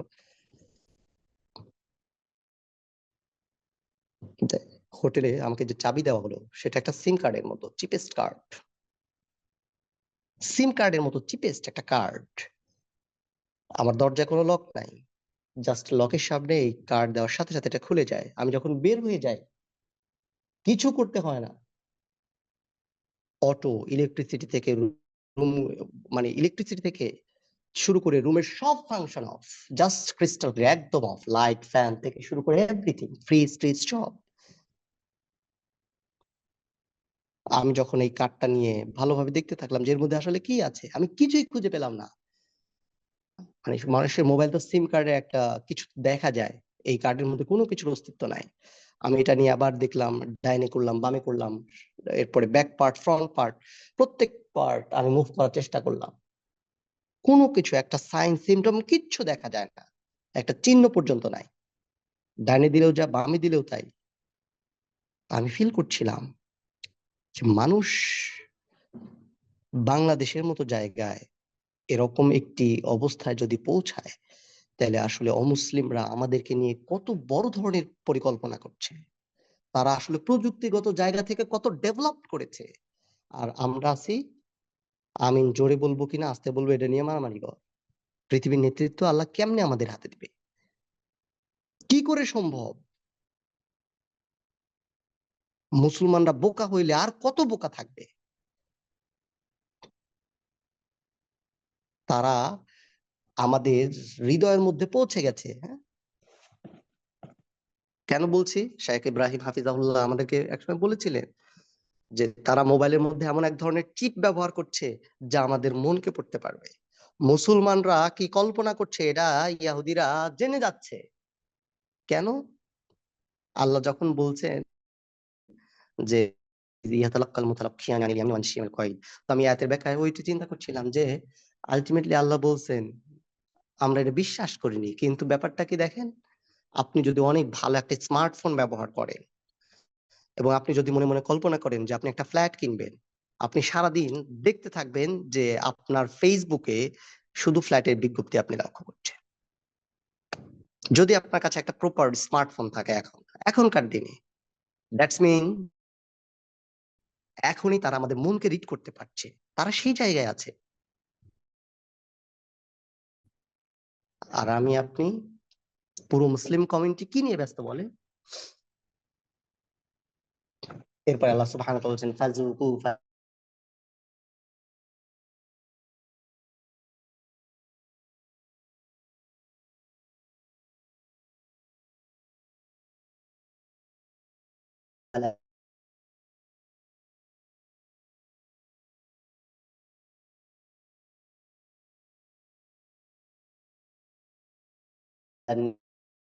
নাজিদাকুমিল্লাহ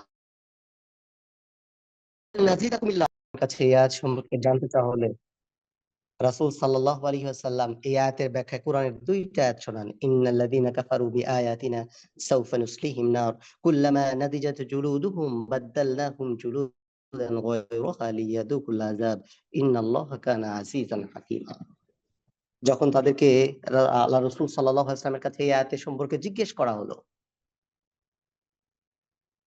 রাসূল সাল্লাল্লাহু আলাইহি ওয়াসাল্লাম তাদেরকে কোরআনের আরো দুইটা আয়াত শোনালেন। যারা আমার আয়াতকে অস্বীকার করছে, আমার কথাগুলোকে অমান্য করছে, আল্লাহ সুবহানাহু ওয়া তাআলা বলছেন আমি তাদের পোড়াবো, বাদদাল্লাহ, চামড়া পুড়ে যাওয়ার সাথে সাথে নতুন চামড়া লাগিয়ে দেব। কেন? লিয়াজুকুল আযাব, লিয়াজুকুল আযাব, যেন তারা শাস্তিগুলোকে বুঝতে পারে, ফিল করতে পারে যে দে আর রিসিভিং দ্য পানিশমেন্ট।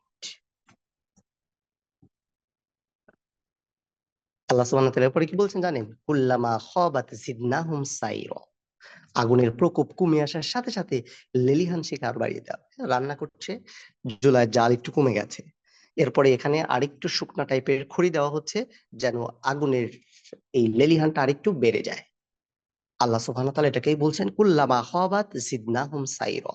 আগুনের তাপ যখন কমে আসে, ডোন্ট ওয়ারি, জিদনাহুম সাইর, আমি এটাকে, জাহান্নামের যতগুলো স্টেজ আছে, সাইর তার মধ্যে একটা, জাহান্নাম, লাজা, হুতামা, সাইর। আমি এর আগে বলেছি সাইর হচ্ছে জাহান্নামের এমন একটা জায়গা যেখানে মানুষের আগুনের উত্তাপ দিনের পর দিন গ্র্যাজুয়ালি বাড়তেই থাকবে, বাড়তেই থাকবে। হযরত আব্দুল্লাহ ইবনে ওমর রাদিয়াল্লাহু আনহুমা এই আয়াতের সম্পর্কে বলছেন, জাহান্নামীদের জন্য এর চেয়ে কঠোর কোনো কথা কোরআনে আর নাই। ফাযুকু ফালান নাযিদাকুম ইল্লা আযাবা, বাড়াতে থাকবে। শাস্তি ভোগ করতে করতে জাহান্নামের একসময় হবে, এই বুঝি মুক্তি পাবে, এই বুঝি সাজা কিছুটা কমে আসবে, কারণ ওই যে আগুনের তাপ একটু কমে গেছে। আল্লাহ সুবহানাহু ওয়া তাআলা তখনই সাজা আরো কয়েক গুণ বাড়িয়ে দিবেন। আল্লাহ বলবেন, এমন আশা করে লাভ হবে না, আজ তোমাদের জন্য কেবল এক।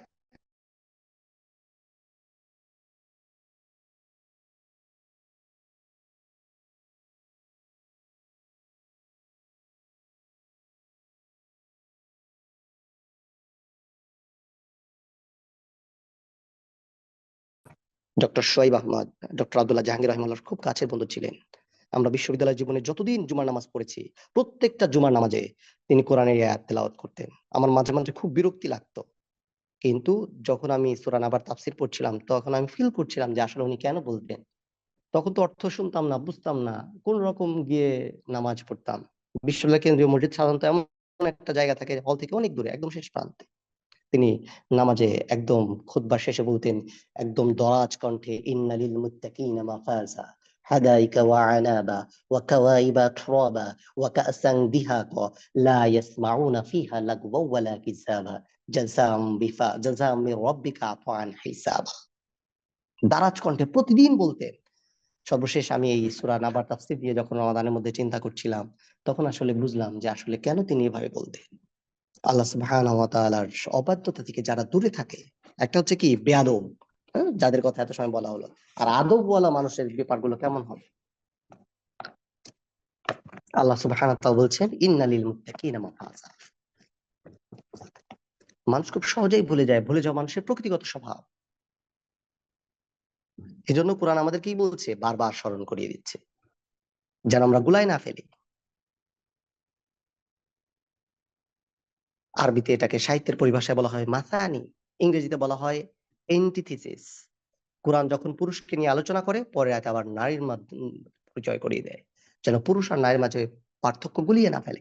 একইভাবে জাহান্নামের আলোচনা যখন করা হয়, জাহান্নামের কথা মনে করিয়ে দেওয়া হয়। জাহান্নামের আলোচনা তার মনে ভয় তৈরি করবে, জান্নাতের আলোচনা তাকে আশার আলো দেখাবে। ভয় আর আশা দুটো নিয়ে মানুষ জীবন অতিবাহিত করবে। এজন্য বলা হচ্ছে যে ভয় আর আশা এই দুইটার মাঝ থাকে ঈমান। সফলকে ইন্না লিল মুত্তাকিনা মাফাজা, মুত্তাকি যারা তারাই সফল। মুত্তাকি কে? আদওয়ালা, যে বাধ্য সন্তান, অনুগত সন্তান, যে বাবা মায়ের কথা শোনে, যে শিক্ষকদের কথা শোনে। কি আছে যার ভাবনাটা এমন? বিশ্বাস না হলে একটা জরিপ চালায় দেখি চলে। মুসলমানদের কথা বলছি, শুধু মুসলমান, একজন মুসলিম খুঁজে পাওয়া কঠিন হবে যে তার উত্তরে বলবে সফল সে যে আল্লাহকে ভয় করছে। আমি যদি আপনাকে বলি কে সফলকে, কি বলবেন? যার টাকা পয়সা বেশি, যার জনপ্রিয়তা বেশি, যে ক্ষমতার চেয়ারে বসে আছে, যে বিসিএস ক্যাডার, যে ভালো উদ্যোক্তা, ইত্যাদি ইত্যাদি। আল্লাহ কি বলছে? ইন্না লিল মুত্তাকিনা মাফাজা, শুধু সেই সকল যে বাধ্য, যে অনুগত, যে আদবওয়ালা। ওমর ইবনে আব্দুল আজিজ রাহিমাহুল্লাহ বলেন যে তাকওয়া হলো আল্লাহ যা করতে বারণ করেছেন তা থেকে নিজেকে পুরোপুরি দূরে সরিয়ে রাখা। তিনি যা কিছু করার জন্য আদেশ করেছেন সেসব পালন করার চেষ্টা করা। এটা করতে গিয়ে যতটুকু রিজিকের জোটে ততটুকুতে সন্তুষ্ট থাকা, আর মনে মনে বলা নিশ্চয় তার ইচ্ছার সামনে নত হয় সবচেয়ে কল্যাণ। তাফসীরে বাগাবীতে রাইস মুফাসসির সাহেব এভাবে বলেছেন যে মনে মনে এটা চিন্তা করা যে তার ইচ্ছার সামনে নত হওয়াতে যাবতীয় কল্যাণ আছে। যে আল্লাহ আমার রিজিকে এটুকু রেখেছেন, আল্লাহ আমার খ্যাতিটা এটুকু পর্যন্ত সীমাবদ্ধ রেখেছে, আল্লাহ আমার জনপ্রিয়তা এখানে এতটুকু পর্যন্ত সীমাবদ্ধ রেখেছে, আল্লাহ ঠিক এতটুকু কাজ করার তৌফিক দান করেছে। সন্তুষ্ট থাকা। কোরআন গভীরভাবে বোঝার জন্য হযরত আব্দুল্লাহ হযরত উবাই ইবনে কাব, ওনার অনেক সম্মান ছিল। হযরত ওমর রাদিয়াল্লাহু তাআলা আনহু তার কাছে একবার জানতে চাইলেন যে আমাকে বলেন যে তাকওয়া মানে কি? উবাই ইবনে কাব উত্তর দিলেন, আপনি কখনো মরুভূমিতে এমন সরু পথ দিয়ে কি হেঁটেছেন যার দুই দিকে খাট্টাযুক্ত গাছ আছে? হযরত ওমর রাদিয়াল্লাহু তাআলা আনহু হযরত উবাই ইবনে কাব রাদিয়াল্লাহু তাআলা আনহুকে বললেন, হ্যাঁ, এরকম অনেক রাস্তা তো আমি হেঁটেছি। হযরত উবাই ইবনে কাব হযরত ওমর ইবনুল খাত্তাব রাদিয়াল্লাহু তাআলা আনহু বলেন যে এরকম রাস্তায় আপনি কিভাবে হাঁটেন? হযরত ওমর রাদিয়াল্লাহু তাআলা তার উত্তরে বললেন, আমি খুব সতর্ক পায়ে চলি, দেখে শুনে প্রত্যেকটা কদম ফেলি, জামা কাপড়গুলো গুটিয়ে রাখি যেন কাঁটায় আটকে না যায়। উবাই ইবনে কাব রাদিয়াল্লাহু তাআলা বললেন যে এই পৃথিবীতে আল্লাহর আদেশ এবং নিষেধের মধ্যে এমন সতর্কভাবে পদচারণা করাটাই হচ্ছে তাকওয়া। উজানে গা ভাসিয়ে দেওয়া তাকওয়া না। দুনিয়া কাটা পড়া, শয়তানের হাজার হাত ছানি, যেখানেই যাবেন সেখানেই গুনার কোনো না কোনো উপকরণ ডালি করে সাজিয়ে রাখা আছে।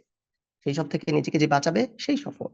এর বাইরে সত্যিকার অর্থে কোনো সফলতা নাই, কোনো সফলতা নাই। যা আছে একেবারেই ক্ষণিকের। খুব সিম্পলি, আপনারা সবাই শিক্ষিত মানুষ, এটা বোঝার কিছু নাই। আমাদের জীবনের 25 বছর 27 বছর, কারো কারো আরো বেশি পড়াশোনা। এখন তো এমবিবিএস করার পরে পড়াশোনা শেষ নেই, এরপরে এফসিপিএস করবে, এমএস করবে, এই সেই শেষ নাই। নরমালি পড়াশোনা অনার্স মাস্টার করবে, এমফিল করবে, পিএইচডি করবে, পোস্ট ডক্টরেট করবে, কত কিছু করবে।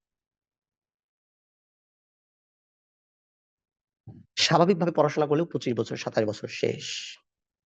45 বছর পরে একজন মানুষ স্বাভাবিকভাবেই তার অপরাধ প্রবণতা কমে যায়, খুব বড় ধরনের শয়তান না হলে। স্বাভাবিক প্রক্রিয়ায় 50 বছর ম্যাক্সিমাম। তাহলে 25 বছরের জীবনের জন্য এই 25 বছরের হিসেব যদি আমি আপনাদেরকে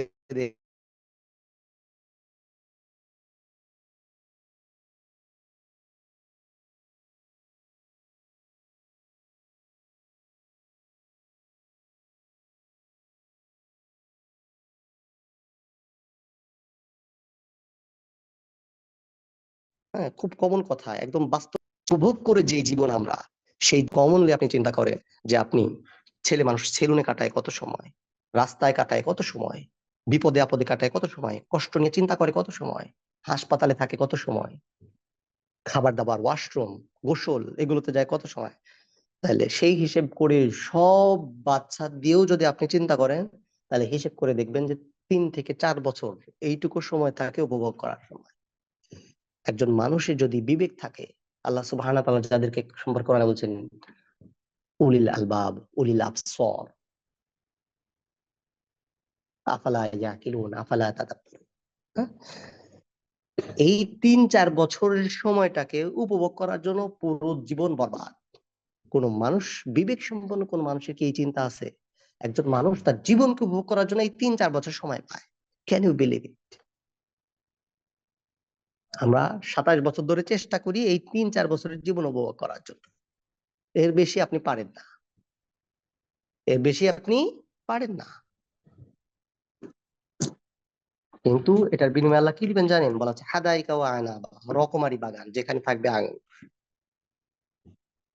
বাংলাদেশি আঙ্গুর খাইলে আসলে আঙ্গুরের টেস্ট বোঝা যাবে না। এটা তো কাশ্মীরি আঙ্গুর খাইতে হবে। সূরা বাকারার তাফসীরে গত 2 দিন বলছি যে আল্লাহ বলছেন খাবারটা হালাল হইতে হবে। হালাল মানুষ কমনলি বলে যে খাবারটা হালাল। খাবারটা হালাল খুব নরমাল সেন্স আমাদের, তাই না? না, খাবার হালালের অনেকগুলো স্টেজ আছে। একটা হচ্ছে আপনার সোর্স অফ ইনকাম হালাল হইতে হবে। আর হচ্ছে ফুড মেকিং প্রসেস, এটাও হালাল হইতে হবে। আবার আর হচ্ছে খাওয়ার প্রসিডিউরটাও হালাল হইতে হবে। মানে হালাল মানে শুধু মাছ আপনার সামনে হালাল আপনি খাচ্ছেন, ব্যাপারটা এরকম না।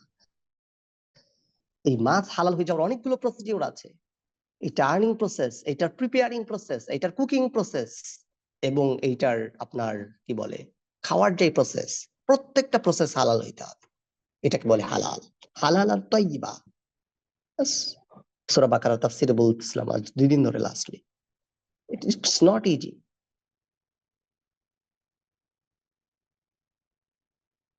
এটার একটা আলাদা তৃপ্তি আছে, যেটা এটা হাদাইকা ওয়া আনাব, এই খাবারে মিটবে, অন্য কোনো খাবারে মিটবে না।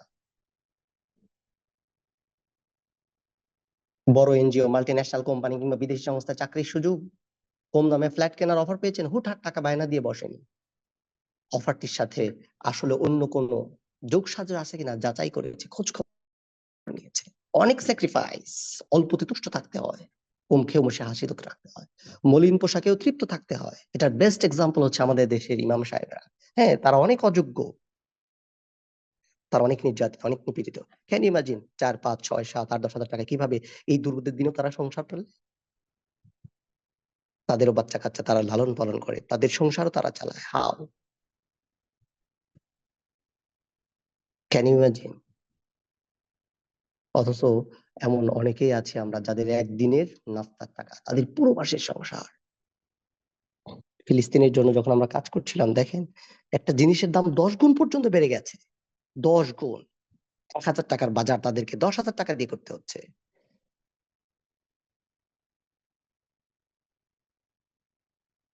10,000 টাকা, 10 গুণ বেড়ে গেছে তাদের প্রত্যেকটা বাজারে সিচুয়েশন।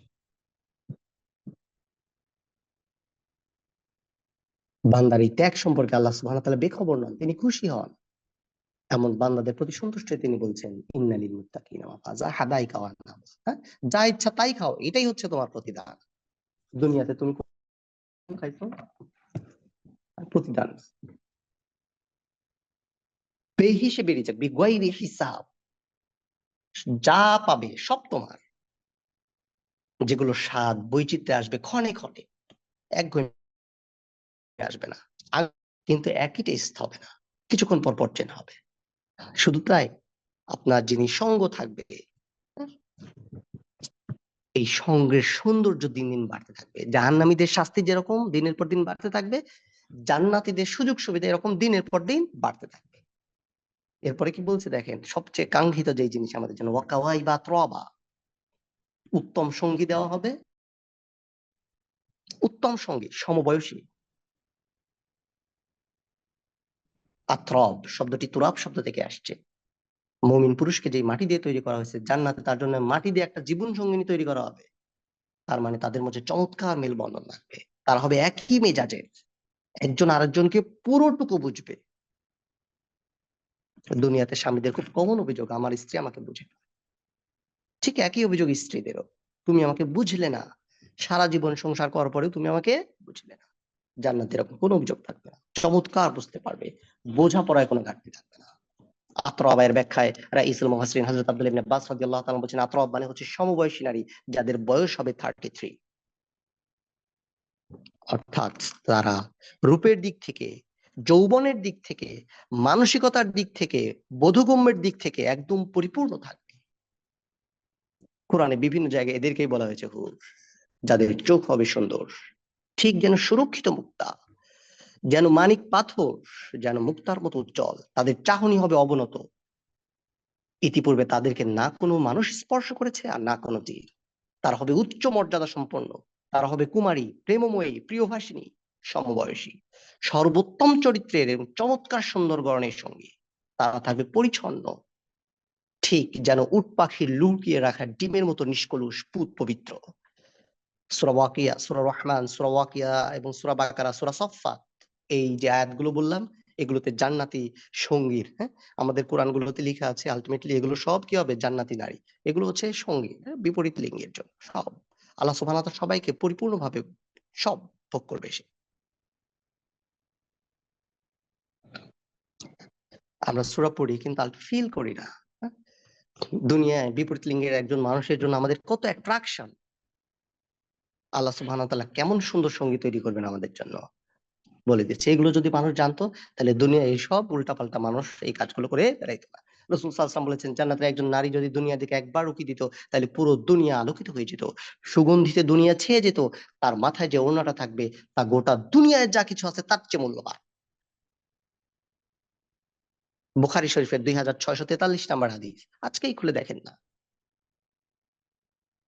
তার মাথায় যে ওড়না থাকবে তা গোটা দুনিয়ায় যা আছে তার চেয়ে বেশি মূল্যবান।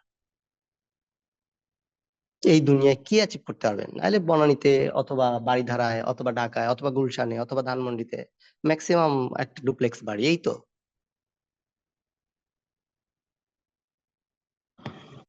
এরপরে বলা হচ্ছে ওয়াকা সাং বিহাক, এমন পাত্র দেওয়া হবে যেটা কোনো সময় খালি হবে না। শেষ করি না, অনেক সময় হয়ে গেছে। এরপরে বলা হচ্ছে লা ইয়াসমাউনা ফিহা লাগওয়া ওয়ালা কিযাবা, কোনো উল্টাপাল্টা কথা হবে না, হবে না কোনো মিথ্যা কথা। জাযা মির রাব্বিকা আতাআন হিসাবা, সব অপেক্ষা শেষ। এখন শুধু পুরস্কার আর শুধু পুরস্কার, শুধু উপভোগ আর শুধু উপভোগ। জান্নাতের শাস্তি আর মানে জাহান্নামের শাস্তি আর জান্নাতের কি কি নিয়ামত আছে সেগুলো নিয়ে আমরা একদিন আলোচনা করবো ইনশাআল্লাহ। সর্বশেষ পর্যায়ে বলা হচ্ছে ইয়াউমা ইয়াকুমুর রূহু ওয়াল মালাইকাতু সাফফান লা ইয়াতাকাল্লামুনা ইল্লা মান আযিনা লাহুর রাহমান ওয়া ক্বালা তাওয়াবা যালিকাল ইয়াউমুল হাক্কু ফামান শাআ আত্তাখাযা ইলা রাব্বিহি মাআবা ইন্না আনযারনাকুম আযাবান করিব ইয়াউমা ইয়ানজুরুল মার'ু মা কদ্দামাত ইয়াদাহু ওয়া ইয়াকুলুল কাফিরু ইয়া লাইতানি কুনতু তুরাবা। একদম শেষ কথাটা বলে শেষ করে দেই, ওয়া ইয়াকুলুল কাফির ইয়া লাইতানি কুনতু তুরাবা। আমি এমন এক শাস্তির ব্যাপারে আপনাদেরকে বারবার সতর্ক করছি যার সময় এখন খুব কাছাকাছি। মানুষ দেখতে পাবে সে আসলে মৃত্যু পরবর্তী জীবনের জন্য কি পাঠাইছে। আর কাফেররা কি বলবে, হায় আমি যদি মাটি হয়ে যাইতাম। অশনি সংকেত। আর কাফেরদের হাহুতাশ। আগে এত সময় যা বললাম এটা কিয়ামতের ভয়াবহতা, এখন যেটা বলা হচ্ছে এটা হচ্ছে বিচার দিবসের ব্যাপার স্যাপার। ডিটেইল বলে আরো 1 ঘন্টা সময় লাগবে, আমি শুধু এটুকুই বলি। শৈশব পেরিয়ে কৈশোর, এরপরে যৌবন, সর্বশেষ আমাদের গন্তব্য হচ্ছে বার্ধক্য। এটাই জীবন। কল্পনা করেন এই সেদিন আপনি এসএসসি পরীক্ষা দিলেন, আজকে আপনি কোথায়? এই সেদিন মায়ের কোলে ছিলেন, আজকে আপনার সন্তান আপনার কোলে। চোখের পলকে সময় ফুরিয়ে যায়। এক একটা বছরের বিদায়ের অর্থ হচ্ছে আমাদের জন্য একটা করে soft reminder, we are going to the receiving our ultimate result of our life. আমরা আমাদের জীবনের চূড়ান্ত গন্তব্যের দিকে আগায় যাচ্ছি। মানুষ বার্থডে সেলিব্রেট করে, বোকারাম। হ্যাঁ, তার জীবনের মূল্যবান একটা বছর শেষ, সে সেলিব্রেট করছে, এনজয় করছে। কতটা বোকা হইলে মানুষ এই ধরনের কাজ করতে পারে? তার জীবনের তাকে আজারি মুসাম্মা, তাকে একটা নির্দিষ্ট হায়াত দেওয়া হয়েছিল, তার এই হায়াত থেকে একটা বছর শেষ হয়ে গেল, সেটাকে সেলিব্রেট করছে। মানুষ বোকা না হইলে কেমনে এই কাজ করে বলে? কোন চালাক মানুষ এই কাজ করবে? আমাদের পরিভাষায়, আমাদের সালাফদের চিন্তায়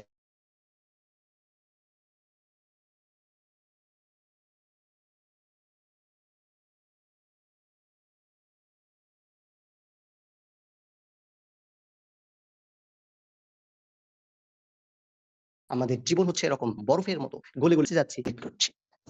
কোন পাগলেও মনে করছে আজরাইল আসলামের সাথে সাক্ষাতের সময়গুলো এটাকে পার্টি দিয়ে সেলিব্রেট করছি। আমি 5 স্টার হোটেলগুলোতে আমি বলরুম বুক করছি, আমার বন্ধু বান্ধব এগুলো নিয়ে ড্যান্স করে এই করে সেলিব্রেট করছি। শয়তানের কি ধোঁকা! মানুষ কতটা নিদারুণ, কি বলে, বোকা হইলে এই ধরনের কাজের মধ্যে নিজেকে বল করতে পারে। আসেন নিজেদেরকে জিজ্ঞেস করি, চিরস্থায়ী জগতের জন্য আমি কতটা প্রস্তুত? প্রস্তুত থাকুক বা নাই থাকুক, জীবনের বাতি কিন্তু শেষ হয়ে যাচ্ছে, আমরা মৃত্যুর দিকে এগিয়ে যাচ্ছি। দুনিয়া হচ্ছে এক মায়ার নাম, এটা একটা ধোঁকার ফসল। মাকড়াসার মতো আটকা পড়েছে এখানে সবাই। এক ঘোর কাটতে না কাটতেই আর এক ঘরের মধ্যে এসে পড়ে যায়, এই ঘোর কাটতে না কাটতেই চলে যাওয়ার ডাক পড়ে। সবাই একটু ওয়েট করেন, উইথিন 5 মিনিটস আমি ক্লাস শেষ করবো ইনশাআল্লাহ। এরপরে আমি যেটা বলেছি যে ফিলিস্তিনে আমরা যে কাজটা করেছি এটা ডকুমেন্ট শো করতে চেষ্টা করব, একটু ধৈর্য ধরে ওয়েট করার জন্য অনুরোধ করছি। আমাকে 1 মিনিট সময় দিবেন, না ল্যাপটপের চার্জটা একটু শেষ হয়ে যাচ্ছে, আমি চার্জারটা একটু দিয়ে।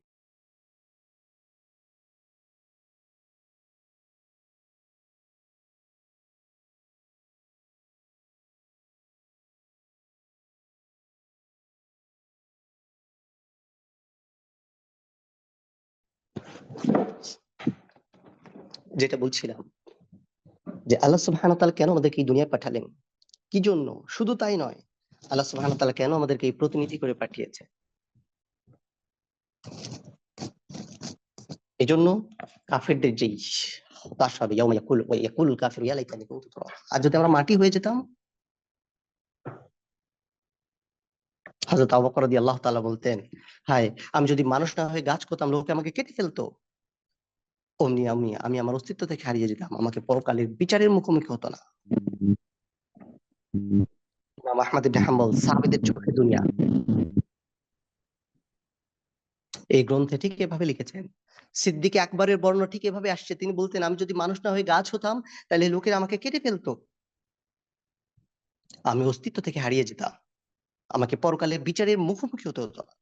কখনো কখনো বলতেন, হায় আমি যদি ঘাস বা তরুলতা হয়ে জন্মাতাম, কোনো গরু বা ভেড়া আমাকে খেয়ে ফেলতো, আমার জীবনটা এখানেই শেষ হয়ে যেত। সাহাবীগণ এবং কাফিরদের মাঝে পার্থক্য হচ্ছে, সাহাবীগণ আফসোস করেছেন এই দুনিয়ায়, তাই পরকাল তাদের জন্য সুখে রয়েছে। আর কাফিররা আফসোস করবে পরকালে, কিন্তু তখন আফসোস তাদেরকে আর কোনো ফায়দা দেবে না। সুতরাং সিদ্ধান্ত আপনার, আপনি এখন আফসোস করবেন নাকি সেটা তুলে রাখবেন পরকালের জন্য। আল্লাহ সুবহানাহু ওয়া তাআলা এই সত্য কথা, সহজ কথা আমাদেরকে বোঝার তৌফিক দান করেন। সুবহানাকাল্লাহুম্মা ওয়া বিহামদিকা, নাশহাদু আল্লা ইলাহা ইল্লা আনতা, নাস্তাগফিরুকা ওয়া নাতুবু ইলাইক।